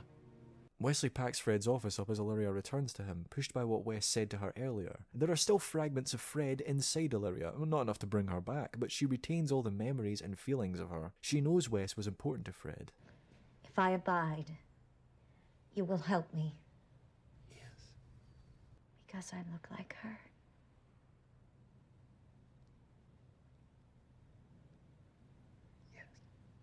Wesley agrees to help guide Illyria in the world, hoping to use her for good, but really it's because she looks like Fred and he doesn't want to feel like she's really gone. There's hope. For some, there's hope that you'll find something worthy, that your life will lead you to some joy. That after everything, you can still be surprised. Is that enough to live on? As the team all reflect on what Fred meant to them, we flash back to Fred leaving Texas again, driving down the road away from her parents, heading to LA. That last scene is so chilling. I can't believe that DeKnight was actually able to turn his dark writing into something that actually benefited from it. A lot happens here, don't get me wrong, but unlike last season's plot-crammed episodes, this episode really needed it. Fred is gone, and Illyria is here to stay. It was such a unique decision to kill off a character, but yet keep the actor on the show, but instead playing a different character. The very character that killed the character before. The chemistry between Wes and Illyria is the highlight of her brief time on the show, as showcased throughout this episode. Wesley is still grieving, all the way to the end, but keeps Illyria around because she looks like Fred. He hates and loves her at the same time, so this conflict ruins his judgment, and we'll watch him spiral as the season goes on. The last scene between them is so silent but full of emotion. There's no music, it's just dialogue between Wes and Illyria, and it's so good. Amy Acker effortlessly channels the cold and deadly Illyria. Gunn feels the effects of his deal with Sparrow. Wes stabs him, which lands him in hospital, and isn't surprised when none of the team visits him, apart from Harmony for legal reasons. He feels isolated, which is exactly what Wes felt back in season 3, which Gunn was quick to judge Wes for at the time. team. Another example of when a character made a bad mistake, misjudging a situation that ended up having dire consequences. It's a great contrast as Gunn similarly understands that he fucked up. My favourite part about the whole story here isn't actually Knox's death, although that is pretty fun to see, but actually that Fred's death, the thing that has affected the team the most since joining Wolfram and Hart, had nothing to do with the senior partners. In fact, we'll soon learn that they don't want Illyria around either. It was outside evil that killed Fred, something which Cordelia tried to warn Angel about in You're Welcome. Angel takes Fred's death really badly due to losing Cordelia in a similar fashion last season, which led to her death not long ago. I lost Cordelia because some thing violated her, used her up. No way in hell am I letting that happen again. This set of episodes, A Hole in the World and Shells, is undoubtedly, in my opinion, the best episodes they ever did. It's so thrilling to watch. I literally struggled to take my eyes off of the screen to write notes. And I've seen it before, multiple times. And now it's time to find out how Illyria will integrate into the team and the effect it will have on the team as the final arc of the show begins. Craft and Fane's final episode now, beginning with Angel meeting the harsh reality of Fred's death. He calls the team meeting to find himself completely alone. Well, apart from Spike. We don't have a... No name? That's probably the best. You'd want to be Angel's Avengers or something. Angel's Avengers, that's... Angel begins reflecting on Fred, remembering their first encounter back in Pylea. Handsome man saved me from the monsters. Exactly. Well, what's that now? That's the first thing Fred said to me. In Pylea. Both Angel and Spike are both aware of something big coming and decide to find themselves a new link to the senior partners now that Gunn isn't really in the picture at the moment. They go to Eve, who is still angry with Angel for exposing Lindsay to the senior partners, and right at that moment, an earthquake happens. Eve believes Angel sold her out to the senior partners too, except Angel didn't, and they flee as a man in a suitcase bursts through. Oh hey, it's Jane from Firefly. Angel asks Gunn for legal advice on if he could protect Eve or not. Gunn is hesitant at first until Angel reminds him that he paid a huge price for his law knowledge, so he may as well put it to use. Gunn tells him he can protect Eve before the two finally talk about Fred, with Angel forgiving Gunn. The thing about atonement is, you never run out of chances, but you gotta take them. You can't hide in some hospital room and pretend it's all gonna go away. Wesley wakes up from a nightmare about Fred finding Illyria in the room with him. Wesley has turned to alcohol to tackle his grief, which does result in some unsettlingly funny interactions between him and Illyria. I'm trapped on a roof with an unstable human who drinks too much whiskey and called me a smurf.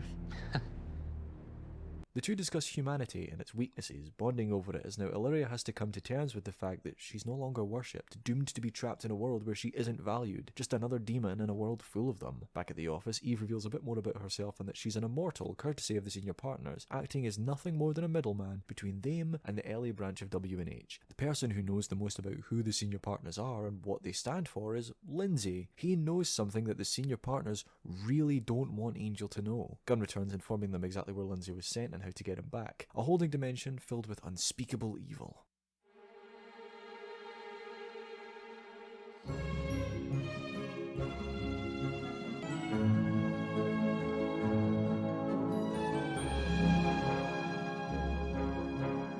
We follow Lindsay through his day with his wife and kids, seemingly in a suburban paradise. That is until he has to go to the basement, where suddenly things get grimmer, although we don't exactly see why. Angel, Spike and Gunn follow Gunn's instructions to head to the suburban hell dimension in Angel's car, similar to the last time they travelled to another dimension. Alternate dimension, remember? Sun's the non-frying variety. Figure that. All right. They find Lindsay, but he doesn't seem to recognise them. Angel rips off a necklace he's wearing, believing Lindsay is under a spell, and sure enough, he wakes up. Thing is, this also angers the dimension, which tries to kill Angel and co through any means necessary. Back at the office, Lauren watches over Eve as the man in the suit returns, effortlessly getting past security. Hey, you, stop! Put your hands up! In suburban hell, the team have no choice but to head to the basement where they find the Wrath, which Gunn explains they'll have to go through in order to return to their dimension. See, in reality, everyday Lindsay would come down to the basement and get his heart removed, replaced with another one, going through unspeakable pain in a world where everything is happy and peaceful. A very unique spin on a hell dimension. Gunn decides to take Lindsay's place in the dimension after what he did to Fred, taking Angel's advice about atonement, and the Wrath lets the rest of the team leave, satisfied with the replacement. They arrive back, running into a panicked Lauren and Eve, followed closely behind by the man in the suit. It's over. Sign here. Good girl. What the hell's going on? Oh, sorry for the intrusion. I'm Marcus Hamilton, your new liaison to the senior partners. And here? This is Marcus Hamilton, Eve's replacement as Angel's liaison to the senior partners, revoking her immortality in order to have it for himself. Turns out Eve was aware that Wolfram and Hart didn't want to kill her, but didn't want to return to what she once was, mortal. Later that night, Angel interrogates Lindsay about the senior partners, as Lindsay refreshes Angel's mind about Earth being hell itself, which is how the senior partners operate. Lindsay then reveals that the apocalypse is happening. No, the apocalypse is happening. You know, the one that Angel plays a pivotal role in, that Wolfram and Hart has been trying to sway him onto their side for? Well, it worked. While it's all been happening in the background, they've kept Angel occupied and distracted. War's here, Angel. And you're already 2 soldiers down. And that's the big twist in this episode too, and the senior partner's plan is finally revealed. They've given up on trying to bring back Angelus, instead distracting Angel so that he doesn't play his pivotal role in the apocalypse so that he can't Shanshu. And it worked, until Lindsay spills the beans, which is part of the reason why they were quick to try and shut him up by sending him to a hell dimension. It's a great twist, and as many people probably know by now, it was during the production of this episode that they found out the show was going to be cancelled, and instead of rewriting the entire final arc, they decided not to do that and instead finish the season the way they intended to originally. As a result, Mercedes McNabb was added to the opening credits as a sort of thanks for her work on both Buffy and Angel over the many years, officially making her a main character, even if it's only for 6 episodes. Amy Acker's credits are now changed to show Illyria instead of Fred, and Illyria spends the entire episode with an alcoholic Wesley, pondering over humanity. I don't know why, but Illyria reminds me of Anya, something about the way she bluntly puts things and doesn't understand pop culture references, and then there's the whole world with shrimp thing. Alternate realities? You could have like a world without shrimp. Or with, you know, nothing but shrimp. And one world with nothing but shrimp. I tired of that one quickly. Marcus Hamilton is introduced as Eve's replacement, and as we'll soon come to learn, is a way better character than she is. Eve takes a back seat from the show now, returning only for the final episode. We'll talk more about Marcus next episode when he has a bit more time to settle into his new role. Like I mentioned before, I like the spin they put on the Hell Dimension, but an interesting take on the episode would have been to spend it with Lindsay, completely centering it around him, only realising something was wrong when the team turned up partway through. It would make plot progress harder, but it would have been interesting to see, or would it have been too similar to Superstar? Gunn stays behind in the Hell Dimension, atoning for Fred. Of course, Angel won't let him stay there, at least not forever. He'll need Gunn for the final fight, but first they've got to get back there. I sure do hope no old headaches show up to distract Angel in the meantime. A couple arrive at Wolfram and Hart asking for help concerning their son. Apparently he was hit by a truck, but escaped completely unharmed, worried that there might be something demon-y going on. Hey, Dad.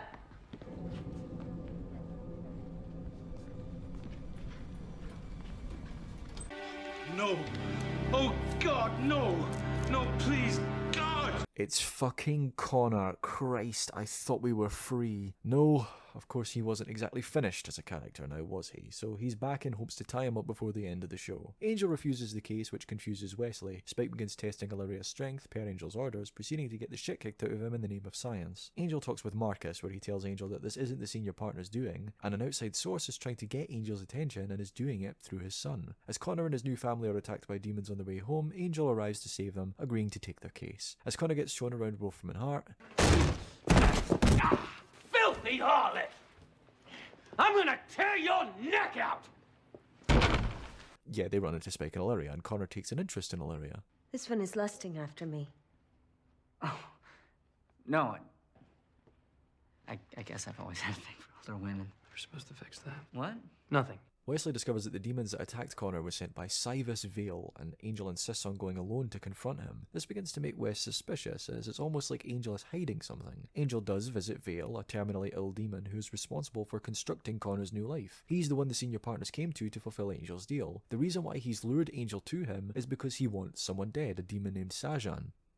Oh shit, Season 3 Sajan, I completely forgot about him. What a twist. If you'll remember, Sajan altered the prophecy that Connor would one day grow up and kill him in order for it not to come true. Thing is, that's not how prophecies work, and Vale is aware that the only person who can kill Sajan is Connor. See, Sajan is an old headache of Vale's. Well, if that ain't a theme this episode. He's gone. I trapped him in a bottle. No! No! Obviously, Vale wouldn't do this if he didn't have a threat, and conjures the Orlon window, which, if smashed, will restore the original memories of anyone in the vicinity and will take away Connor's new life if Angel doesn't force him to take on Sajan for him. Connor begins training for the fight as West's suspicions of Angel increase when he brings up that Vale did a massive spell for Wolfram and Hart on the day they agreed to take over. Meanwhile, in suburban Hell, Marcus visits Gunn and tries to make a deal with him to get him out of the Hell Dimension, but Gunn dismisses him, done making deals. West goes to the archives to discover more about Vale's spell, followed by Illyria, who is now interested as she suspects some of Fred's memories were altered in the spell, able to sense their fabrication. They find the contract that reveals Angel's signature. He had something to do with Vale's spell, and West figures that perhaps it's related to Fred's death, which is why Angel is trying to hide it. After much training, Connor is taken to fight Sajan, with Angel unable to assist. Ah. You're him. Yeah, I'm me. Hi. As Connor loses the fight, Wes and Illyria show up, and using Illyria's time-freezing abilities, they obtain the Orlon window from Vale. Angel's timidness tells Wes that smashing it might restore everything that's happened, bringing back Fred in the process. Angel tries to convince him it's for the best, and to trust him that this is better for everyone. You have to trust me. I can't. Not anymore. Wes's memories all flood back to him as Connor suddenly begins fighting back, almost as if he also got his memories back.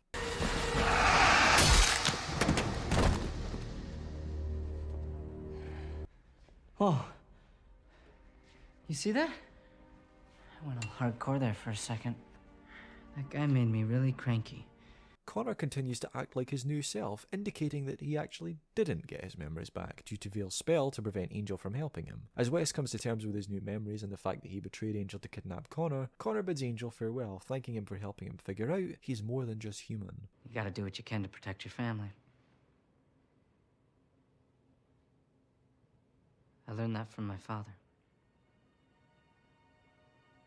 So this episode acts as a wrap-up for both Connor and Sajan as the prophecy finally comes true, similar to Sajan's remade prophecy coming true at the end of last season. This is one of the main reasons why I believe the whole prophecies aren't set in stone thing is just Angel's excuse, because Vale knows better than that. I was quite nostalgic to see Sajan again after his 2-season-long absence. He was one of the weaker villains of the show, as you'll probably remember me losing my shit over how unbelievably overpowered they made him, despite the fact no one in the show, including himself, seemed to realise this. Connor returns to kill him, and he's much more tolerable now. Don't get me wrong, there's still a lot of resentment towards that face, but he has good banter with characters like Illyria and of course Angel. It's sad that this wasn't the character we got in the first place, even if it didn't make sense for a kid raising Kortoth. I like the way they end this episode, leaving it ambiguous as to whether Connor actually got his memory back or not. Of course, this will be answered in a later episode, as yes folks, Connor will return one final time, God help us all. The highlight for me is Wes, and I know that sounds biased because he's my favourite character, but watching his suspicions rise throughout the episode is so tense to watch. Angel is so terrible at keeping it a secret, and he inadvertently does the very thing Wes did to him in season 3, which is to lie and break the trust they share. Wes and Illyria regain their original memories, or rather Illyria gains Fred's original memories, which sends Wes into turmoil, piling onto the turmoil he already has. He does it to try and bring back Fred, which Illyria isn't blind to, feeling insulted. That's not how it works though, and instead Wes finds himself trying to separate the two realities from fake ones built by Vale and the real ones that actually happened. I really like this episode. Clearly written to try and wrap some extra things up now that the show is ending ahead of schedule, but it works and fits into the season and plot well.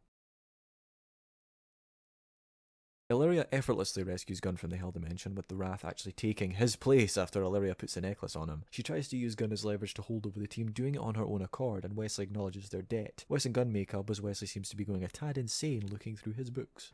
I stabbed you. I should apologize for that, but I'm honestly not sure how. I think it'll just be awkward. Good call. Lon shares this concern for Wes when he talks with Gunn. He's still reeling since Our Lady of the Blue Bummer arrived. Yeah, I was just in his office and he's... Oh, God, don't go in there.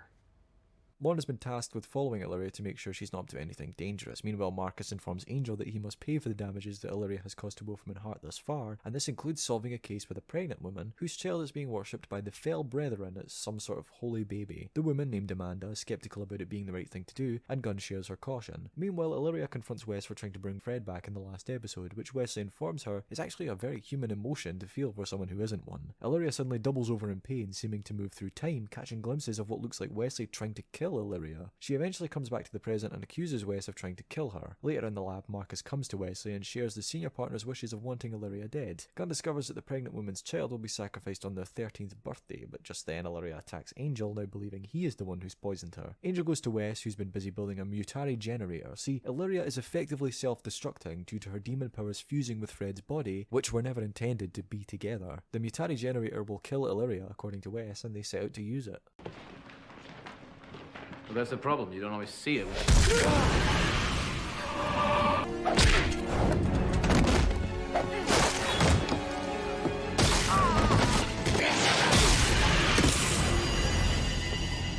Illyria kills the team. However, she suddenly time morphs back to the hallway talking to Angel. However, when she morphs again, Angel is brought with her, changing the timeline. Angel continues to time morph with Illyria, much to his confusion, where this Angel discovers the outcome of their fight with Illyria. Illyria then self-destructs, catapulting Angel 2 moments before the team enters the training room to take her on. Angel, thanks to his knowledge of what's happened, is able to change the outcome, and Wes attempts to use the Mutari generator on Illyria.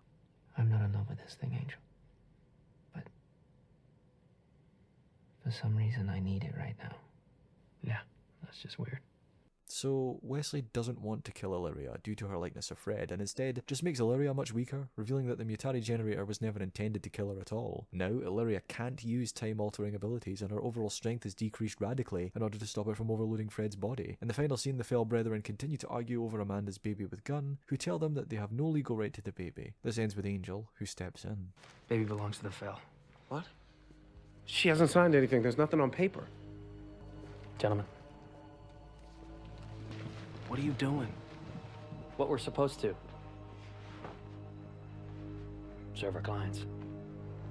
An Illyria-centric episode now, allowing her to begin her transition into Team Angel. Wes continues to play on her hatred towards human emotion, as it's clear that being in Fred's body has an effect on her that she didn't have before. She willingly rescues Gunn because she knows that it's what the team wants, and they'll be in debt to her because of it. I find it odd how the senior partners don't want Illyria alive, yet do nothing to stop her arrival back in Hole in the World when Gunn goes to them for help. However, this is probably because they knew it would cause Gunn to feel remorse and take down 2 of Angel's team in one fell swoop, which is exactly what happened. They were alright with Illyria causing a bit of destruction, but suddenly when she starts reversing what the senior partners wanted to happen, they aren't happy anymore, and Marcus wants Wes to pull the plug, figuring he'll want to put Fred at peace. Thing is, Wesley doesn't want Illyria dead. He's grown attached to her because she's all that's left of Fred, and when Illyria dies, it'll almost be like losing Fred again. She loses her abilities at the end of the episode, causing her to become like any other regular demon. Angel seems to go a bit dark at the end of the episode too, when he forces Amanda to sign her child away, even though he knows that the child won't have a life like Amanda thinks it will. Fun fact, Amanda is actually played by David Boreanaz's wife, Jamie Bergman. But why does Angel do this? It seems like Marcus' pressure on him is actually working, and a newly returned Gunn is extremely concerned about it, especially considering the circumstances of the apocalypse is happening, the very one that Wolfman Hart want Angel on their side for. This is the final episode for Ben Edlund, who, although only writing since the tail end of season 4, has cemented his place in the show's history with great episodes like this one, Life of the Party, and of course Smile Time. Gunn informs Angel about a demon gang war that can only be prevented by retrieving the head of the dead leader of one of the gangs in Rome. Right at that moment, Angel receives a call from one of his sources telling him that Buffy was seen with a vampire named the Immortal, who both Spike and Angel have a history with, also in Rome, and so they both head over to get the demon head and also maybe save Buffy. Once they arrive, they head straight for her apartment where they find Andrew, who's crashing there after his home was destroyed in a cultural misunderstanding, as he puts it. He reveals to the 2 vampires that Buffy isn't kidnapped or in danger, in fact, she's dating the Immortal. We flash back to 1894 where we see Darla and Drusilla expressing how wonderful it was having sex with the Immortal, which angers both Spike and Angel, who plan to get their revenge. This doesn't go to plan, and they end up getting tortured by some of the Immortal's followers. In the present, they retrieve the demon head while being eyed by this creepy demon butler and head back to Buffy's apartment where she still isn't. Andrew tells him she's out clubbing and they manage to find her. However, the 2 bicker before they can speak to her and soon discover that they've left the demon head on the bar, which has been stolen by the demon butler. And one of my favourite moments of the episode, a slow motion fight plays out between Angel, Spike and the demon butler's lackeys, ending with the butler getting away. Buffy is also gone from the club and Angel and Spike turn to the only place they can.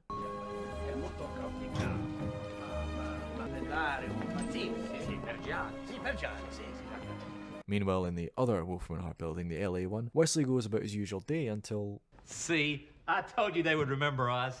Oh shit.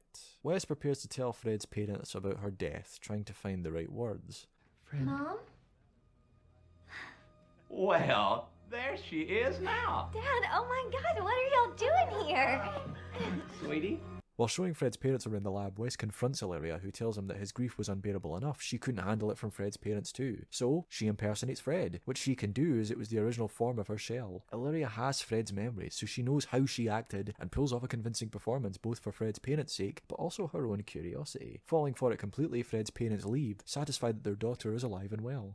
It was most informative. Good. Don't ever do it again. In Rome, the head of the Rome branch of Wolfram and Hart orders Angel and Spike to be more civilized, organising a drop-off of money in exchange for the demon head. Angel and Spike go to complete the exchange, having another argument. I stopped the Kothla. That saved the world. Buffy ran you through with the sword. Yeah, but I made her do it. I signaled her with my eyes. She killed you. I helped her. That one counts as mine. My point is, I'm better than this, okay? They complete the exchange, however, instead of the demon head, it's a bomb. The shell-shocked vampires head back to Wolfram and Hart, where they are given new clothes, failing in their attempt to get the demon head. Before heading back, they stop at Buffy's apartment one more time, where Andrew tells them to move on and that Buffy is happy and not under a love spell. Buffy loves both of you, but she's gotta live her life. People change. You guys should try it sometime.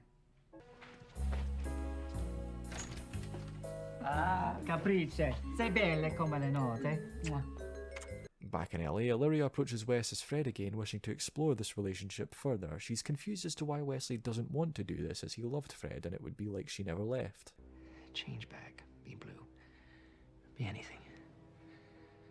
Don't be her. Don't ever be her. Angel and Spike return, preparing for the Demon Clan War, finding the demon head on Angel's desk, courtesy of the head of Rome's branch. The two share this final scene together, vowing to get over Buffy once and for all. Actually, I'm doing it right now. As we speak, I'm moving on. Moving on. Oh yeah, Right now. moving.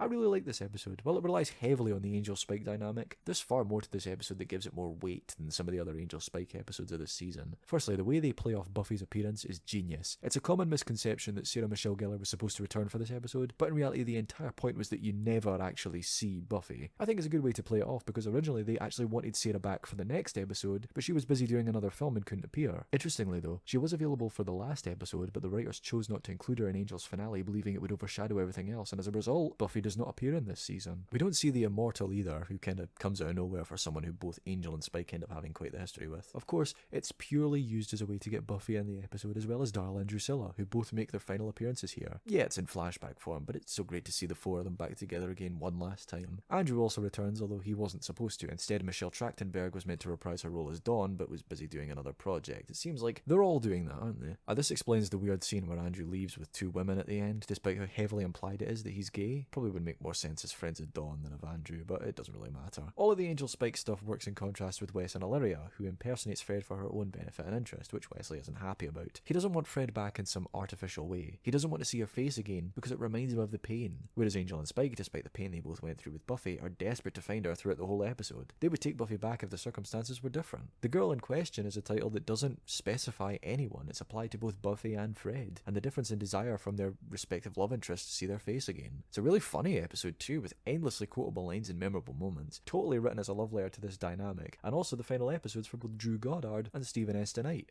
Goddard didn't really have an awful lot of time to make his impact on Angel, similar to what he was like on Buffy, but I enjoyed his episodes, especially this one and Lineage. Stephen S. Knight and I have a complicated relationship. His episodes for Buffy were often overly edgy for the sake of being edgy, which somehow translated just as bad on Angel, a darker show. He's the name that established the Connor and Cordelia romance, as well as handling most of Angelus' cringeworthy dialogue. That being said, his partnership with Goddard has grounded him, and he ends up becoming one of the strongest writers of the show. Damage was the first sign of this turnaround, leading into Shells, a completely self-written episode that's one of the best of the season. Sure, his weird obsession with sex and implied nudity is still there in places, but it doesn't ruin the episode. I'm impressed by how far he's come. The episode begins with Angel seemingly saving a man from being killed before vamping out and killing him himself. We immediately flash back 19 hours earlier where Nina and Angel are both lying in bed, finally having had sex the night before. Angel seems distant with Nina though, his mind more focused on something else. Spike and Illyria share a conversation where Spike notes that no one is afraid of Illyria anymore, which must ail her, and Illyria opens up about feeling alone since Wes has refused to speak to her after she impersonated Fred. Angel and Gunn meet Senator Helen Brooker alongside her vampire aide, who expresses his wish to drink human blood instead of the animal blood they they normally have at WH, and Angel agrees, much to Gunn's confusion. Wesley informs Angel about a loose Boretz demon that's been killing people in an amusement park, including a teenage runaway, but Angel refuses to take the case. Spike takes the case from Wesley, accompanied by Illyria. The senator explains that she's losing her re-election campaign to her opponent and wants to frame him as a paedophile in order to win. Gunn, understandably, is outraged at such a request, but Angel agrees. While researching information about Boretz demons, Wesley gets a strange and ominous message. What am I looking? Later that night, Angel plays racquetball with that devil demon we saw back in that one-off scene in You're Welcome, named Izzy, who tells him how pleased the fell brethren are that Angel was able to convince that mother from a couple episodes back to give them her child. He tells Angel that they expect an answer soon, whatever that might mean. Spike and Illyria search for the Boretz demon, where Spike shrugs off Illyria's comments about Angel losing sight of his mission and that he will eventually kill someone in his inner circle. Guess I don't have to worry about that, because Angel and me have never been intimate. Except that one. Yeah, because I needed that image in my head. Suddenly Drogon appears and warns them that it might be too late to stop Angel from killing someone. They're attacked by the Boretz, which Illyria takes care of, and they discover that Drogon is bleeding. What did this to you? The Boretz, was it? No. It was Angel.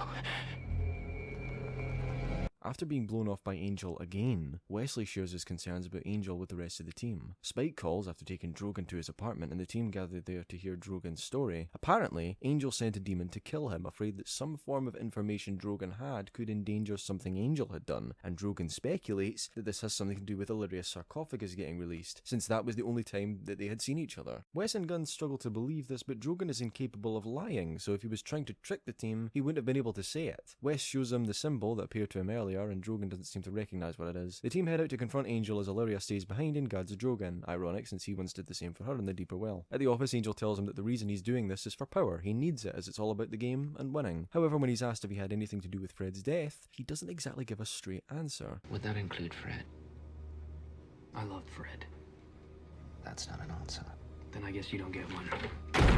Later, Nina meets with Angel, who gives her 3 tickets out of Los Angeles, one for her, her sister, and her niece. He warns her that it isn't safe to be near him anymore, breaking it off, and angrily, she storms away. At Spike's apartment, Marcus arrives and beats the shit out of Illyria, taking Drogon away. The team goes to Lindsay, who is currently incarcerated by WH, who share surprise Angel's actions. He actually recognises the symbol and explains that it represents the Circle of the Black Thorn, a secret society run by demons to ensure that the apocalypse isn't prevented. It's the Black Thorn that controls Wolfram and Hart. And Lindsay returned to LA to kill Angel in hopes that he would be inducted into the circle. The team realise that Angel isn't fully evil yet, and the senior partners have been making it happen, beckoned on by the circle bit by bit, and they plan to try and bring Angel back to the good side. And just at that moment, we see the opening scene again, revealing that the man Angel killed at the start of the episode was Drogon. Following this, Angel is immediately inducted into the circle alongside other demons that we've seen throughout the entire season, like Senator Brooker, Cywus Vale, the Fell Brethren, Izzy, a member of one of the warring demon clans, and led by Archduke Sebastian.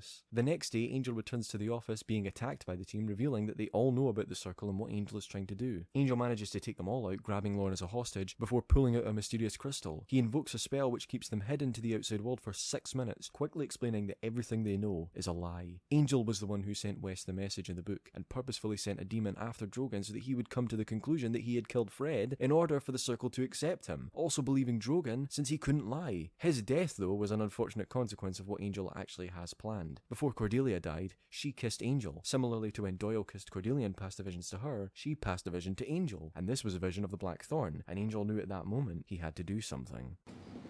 To kill him. To kill them all. Angel plans on killing every single member of the Black Thorn, tearing down whatever hold they have on the world. This will more than likely anger the senior partners, who will stop at nothing to hunt down and kill all of the team. The team are shocked at Angel's plan, and although they're timid about being able to achieve it, they all agree to join Angel, and the episode ends with Marcus watching the cloaked team fighting from outside of the office. The thing I love most about this episode is how everything comes together. All these one-off demons and episodes you forgot about come back to set up a brilliant final battle for the team. Nina returns and makes her final appearance here, showing that Angel, despite the fact he's pretending to be evil, knows better than to involve an innocent, breaking it off with her simply to keep her alive. The Circle of the Black Thorn, who I'm sure some people will say came out of nowhere simply to act as a physical presence that the team could fight. However, the twist of it being all of these characters that we've seen briefly throughout the season, I think allows it to work. You know, it's not like in Buffy where Caleb just comes out of nowhere and now they're fighting him. No, we've seen these people before, and they're all working together in the name of evil, which I can completely believe. The fake out of Angel going dark is played and paced excellently, because we've seen Angel act as Angelus, like in season 3 of Buffy, and even teeter on the edge of darkness in season 2 of Angel before, but the audience needed something to really fall for this concept again, and that's the death of Drogon. Angel actually kills someone, unlike his time as Angelus in season 4, which I recently learned the reason he didn't kill anyone then was because the WB didn't want the main character of the show to be a murderer. What? Huh? Room service. Really, I think it was a bit late for that, but I guess they came around on it because it ends up making this moment seem all the more convincing. Drogon is another returning character which ties in Fred's death to the situation. He's also played by a Scottish actor, Alec Newman, represent. Marcus Hamilton plays a bigger role now. He acts for the Blackthorn too, as he's a representative for Wolfram Hart. Unlike with Eve, you sense that there's a real darkness inside of Marcus. He has this glazed look over his eyes. Adam Baldwin plays the character brilliantly. But we've seen him kill people mercilessly, something that Eve never did, and that ramps up the evil factor tremendously, despite how cliched murder is for a villain at this point in the show. There's a reason why. It works. We get the feeling he knows something is up at the end of the episode as he watches on suspiciously. He effortlessly takes down Illyria, who albeit isn't as strong as she once was, but nevertheless, it's impressive. This guy has the strength of the senior partners behind him, as well as in him. Illyria shares a great conversation with Drogon in Spike's apartment where she admits to him that she wishes she was never brought back, as she's forced to live among people and not rule over them. She can't go anywhere else and feels like she's been living Fred's life too. However, since West doesn't want to speak to her now, she feels alone. Lindsay's back too, where we find out that the true reason for his return is to join the Blackthorn, and we'll see what else he might know in the next episode. And now that all of the team are willing to put their lives on the line to tear down Wolfram Hart's Ellie branch, let's find out how they spend their potentially final day alive. The team agree to assist Angel in taking down the Blackthorn, and Gunn brings up including Illyria in their plan. Angel is skeptical, but Spike reassures that she's currently helping by watching Drogon. However, Angel knows Drogon is dead, so Illyria must have been attacked. As soon as the spell wears off, the team heads to Spike's apartment, questioning whether trusting Angel is something they can do when it comes to something as insane as this. Meanwhile, Angel attends an emergency circle meeting where they are suspicious of Angel's loyalty towards them. In order to convince them, they request that he sign away his reward for stopping the apocalypse, the Shanshu prophecy. By signing on it in blood, he forfeits it, and agrees to do so to keep his cover in the circle. During the meeting, Cyrus Vale expresses an opinion that Wesley has enough darkness in him to betray Angel, and he might also be a valuable member for the circle in Angel's place. We're interested in Mr. Wyndham Price. He seems intriguingly unstable. The next morning, Angel chats with Harmony, where they share a conversation about what it was like being human. I don't remember what it was like. Being human. It's too long ago. He asks Harmony to distract Marcus while he meets with Sebastius later, and she agrees. First though, Angel meets with Lindsay, asking for his help in taking down the Blackthorn. Do you want me? I'm on your team. I want you, Lindsay. Thinking about rephrasing that. Yeah, I think I'd be more comfortable if you did. Lindsay agrees, and Angel returns to the team announcing that their plan to take down the Blackthorn will happen that night. He warns them that today might be their last and to have the day to themselves, spending it however they wish. Lorne spends his day singing karaoke at a bar, his happy persona that we've come accustomed to now gone. He's depressed and questionable of Angel's plan. Lindsay goes to Eve, who is also skeptical about Angel's plan and whether Lindsay can really trust him, but Lindsay shrugs her off, believing that the Blackthorn is Angel's big focus, not him. Gunn heads to the teen shelter run by Anne, who was last seen in season 2's The Thin Dead Line. Gunn catches up with her, asking what she would do if she ever found out that all she had done to help homeless teens ultimately amounted to nothing in the end. And Anne responds by saying she would continue doing it, no matter what. She isn't doing it for herself, she's doing it for them. Nothing we do matters. And all that matters is what we do.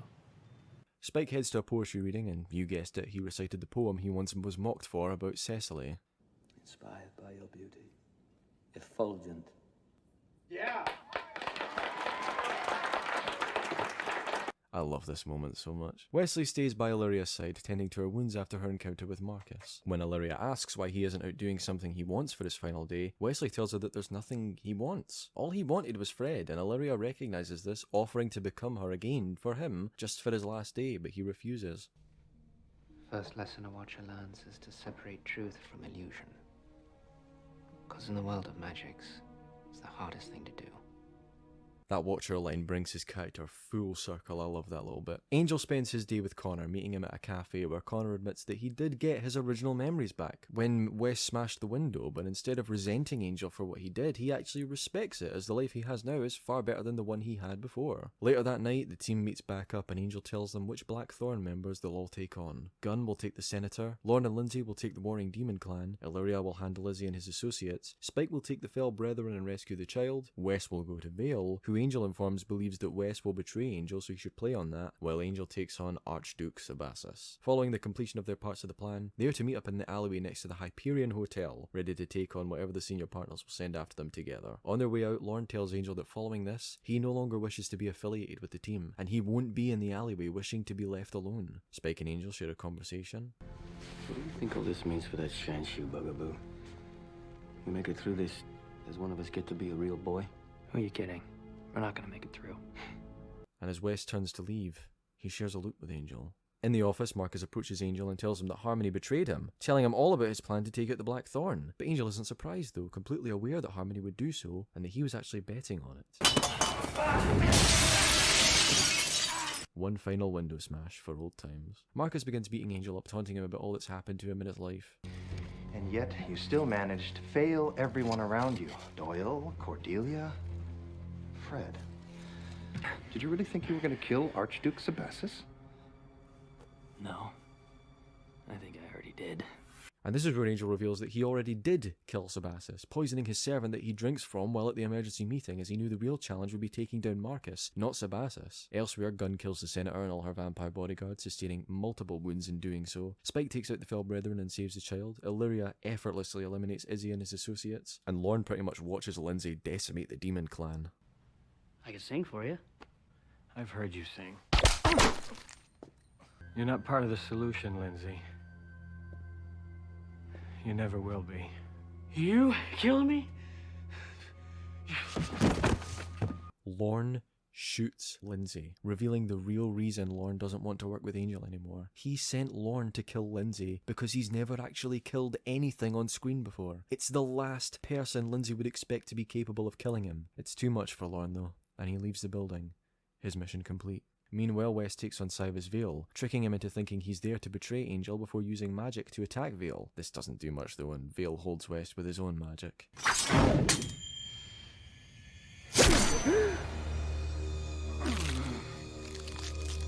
Wes manages to knock Vale down as Illyria arrives to check on Wes. She discovers that he's been mortally wounded, and he'll be dead within minutes. Would you like me to lie to you now? Yes. Thank you, yes.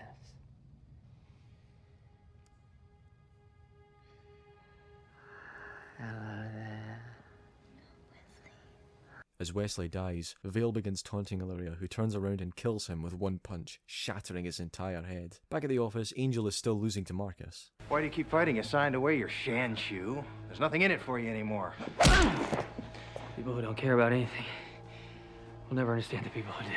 Suddenly, Connor arrives and attacks Marcus as Angel finally fights side by side with his son.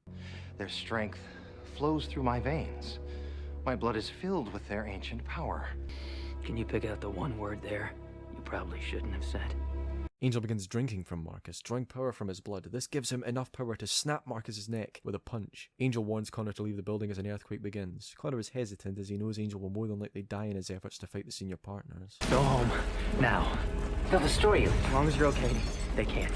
Connor leaves as Angel comes across Eve, who finds out that Lindsay is dead from Angel. You. Time to go. Go where? We can just assume Eve dies. Angel heads to the alleyway, coming across Spike.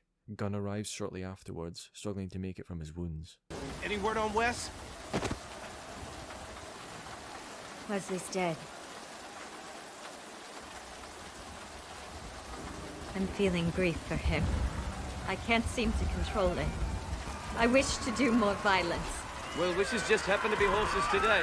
As the demon army charges at the team, sent by the senior partners, the team prepares to do battle. And in terms of a plan, we fight. Bit more specific? Well, personally, I kind of want to slay the dragon. Let's go to work.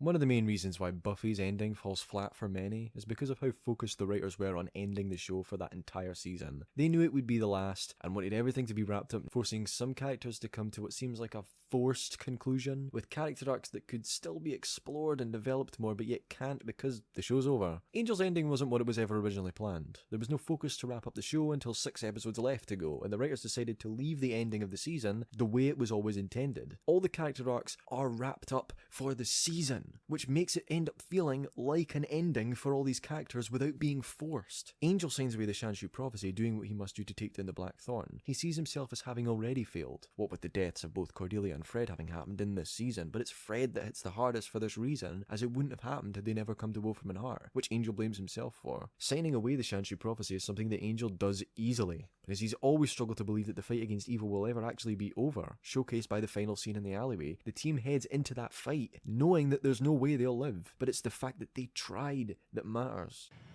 Nothing we do matters. And all that matters is what we do.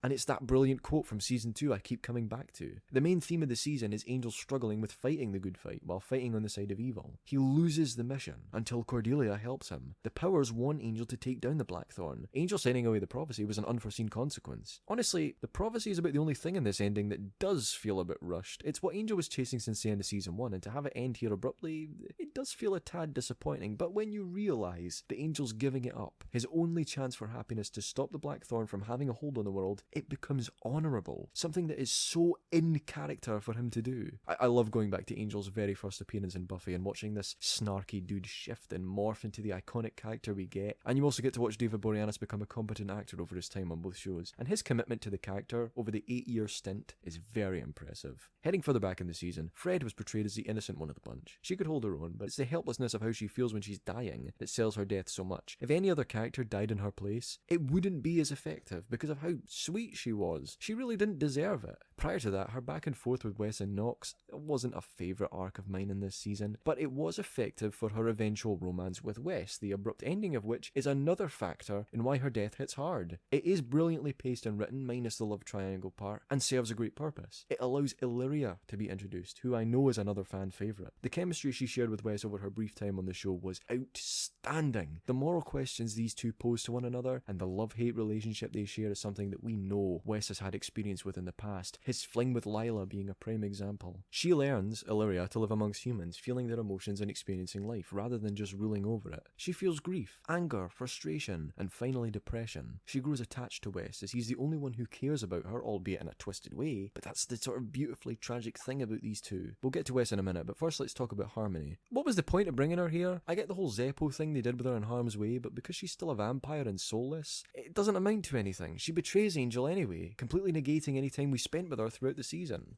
I've never been a fan of the character, which I think I've made pretty clear, but I would have been open to the idea of a redemption arc or something. She's a main character, but I don't feel like she contributes an awful lot to the show in general, despite getting her own episode. Connor is a character that, in my opinion, is saved by the final season. Watching him become even remotely tolerable is quite the achievement given the state of him last season. I can sympathise with him when he shows actual human emotions and some degree of understanding, not when he's being a dick just for the sake of it. At some point the Hell Dimension excuse just stops working. He fights with Angel and forgives him for what happened to him as a child. Lindsay is killed by Lorne in one of the most shocking moments of the show. Lindsay being brought back is actually something I enjoyed in this season. His original ending in season 2 was fine, and if that's where it ended, I'd also be satisfied, but I feel like it was obvious that Lindsay still felt resentment after what happened with Darla, and that he would come after Angel when the time was right, and that was when he took over Wolfram and Hart. It backfires though, and his death is one a lot of people call anticlimactic. Lindsay even says himself, "You kill me?"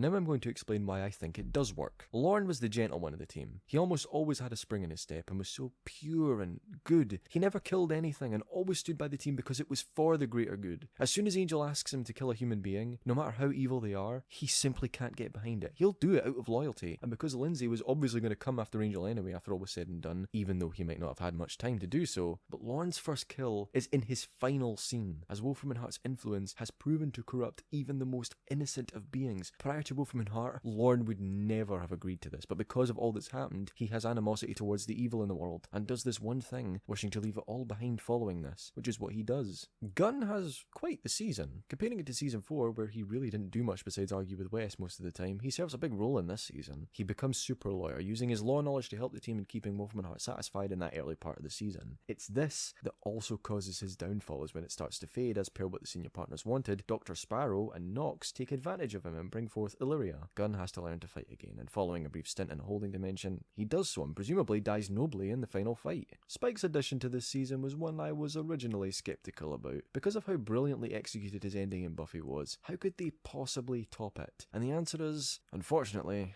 I don't think they do.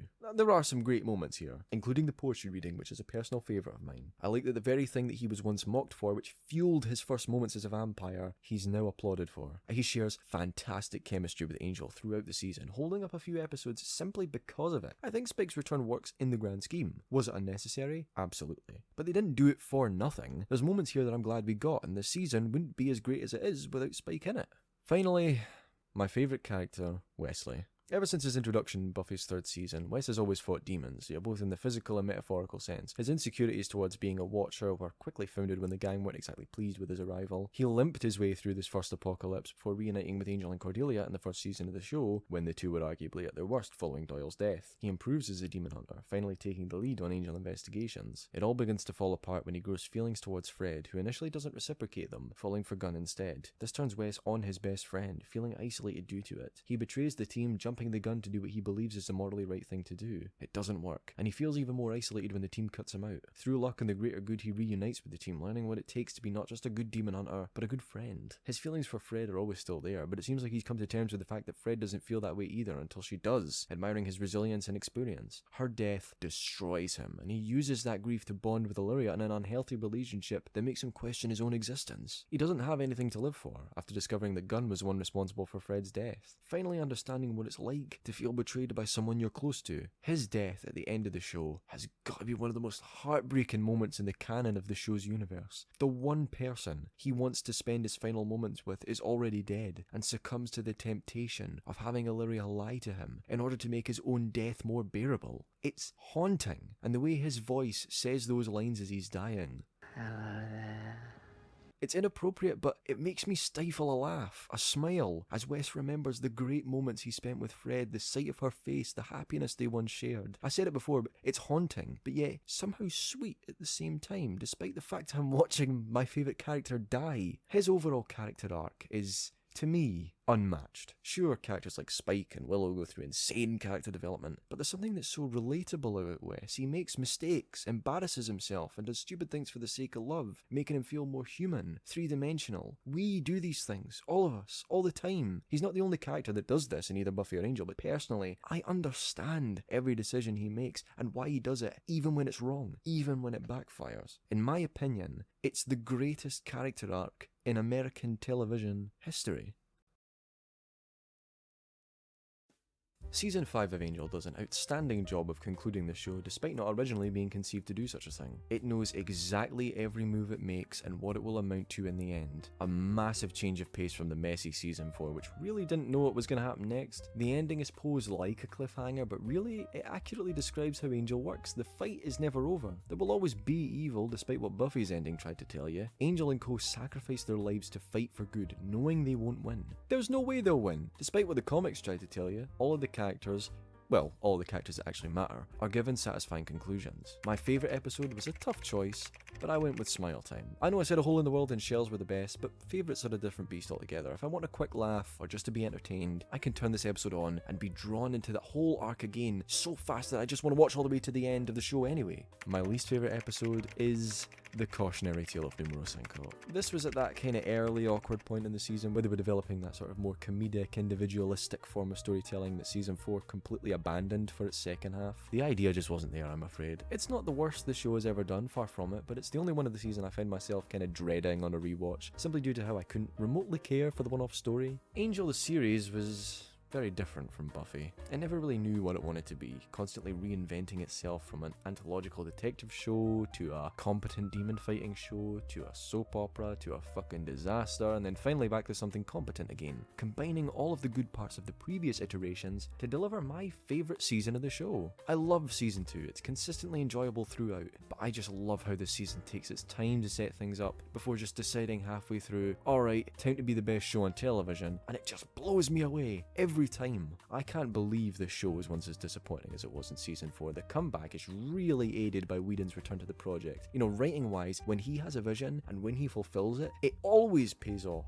With Buffy, there was a sense of consistency throughout. Now, sure, there were some seasons that were better than others, but the core of the show was always there. A group of people fighting vampires and demons. You know, no matter what happened, that was always there. But Angel is a bit more of a roller coaster ride. You know, it goes up and it goes down, shifting focus and tone all the time. Despite how people may say that that immediately makes Angel a worse show, it ends up coming to a far more satisfying conclusion than Buffy ever wished it could. And I'm saying this as a fan of both shows. It goes to show you how much vision matters for television. Angel began its final season with a clear idea of where it would end and how it would get there. And even though some things didn't go to plan, it kept its head and stuck to its guns, and it benefited from it immensely. You know, some days I would have given anything for a proper 6th season, but at the end of the day, this is one of the most superb series finales I've ever seen. I love the show and every single messy twist and turn it takes. And now, my journey's over. Yeah, it's taken me nearly 2 years, but I've reached the end. I've seen all the Buffyverse had to offer me. It's just been quite the wild ride, and one I'm glad I took, for the sake of both my own entertainment and understanding of the shows, and for the great conversations I've had among the community in starting this channel. I plan to continue talking about Buffy in some form on the channel, but for now, this is where the ride ends. Here's to Angel, the greatest television spin-off in the world, for better or for worse.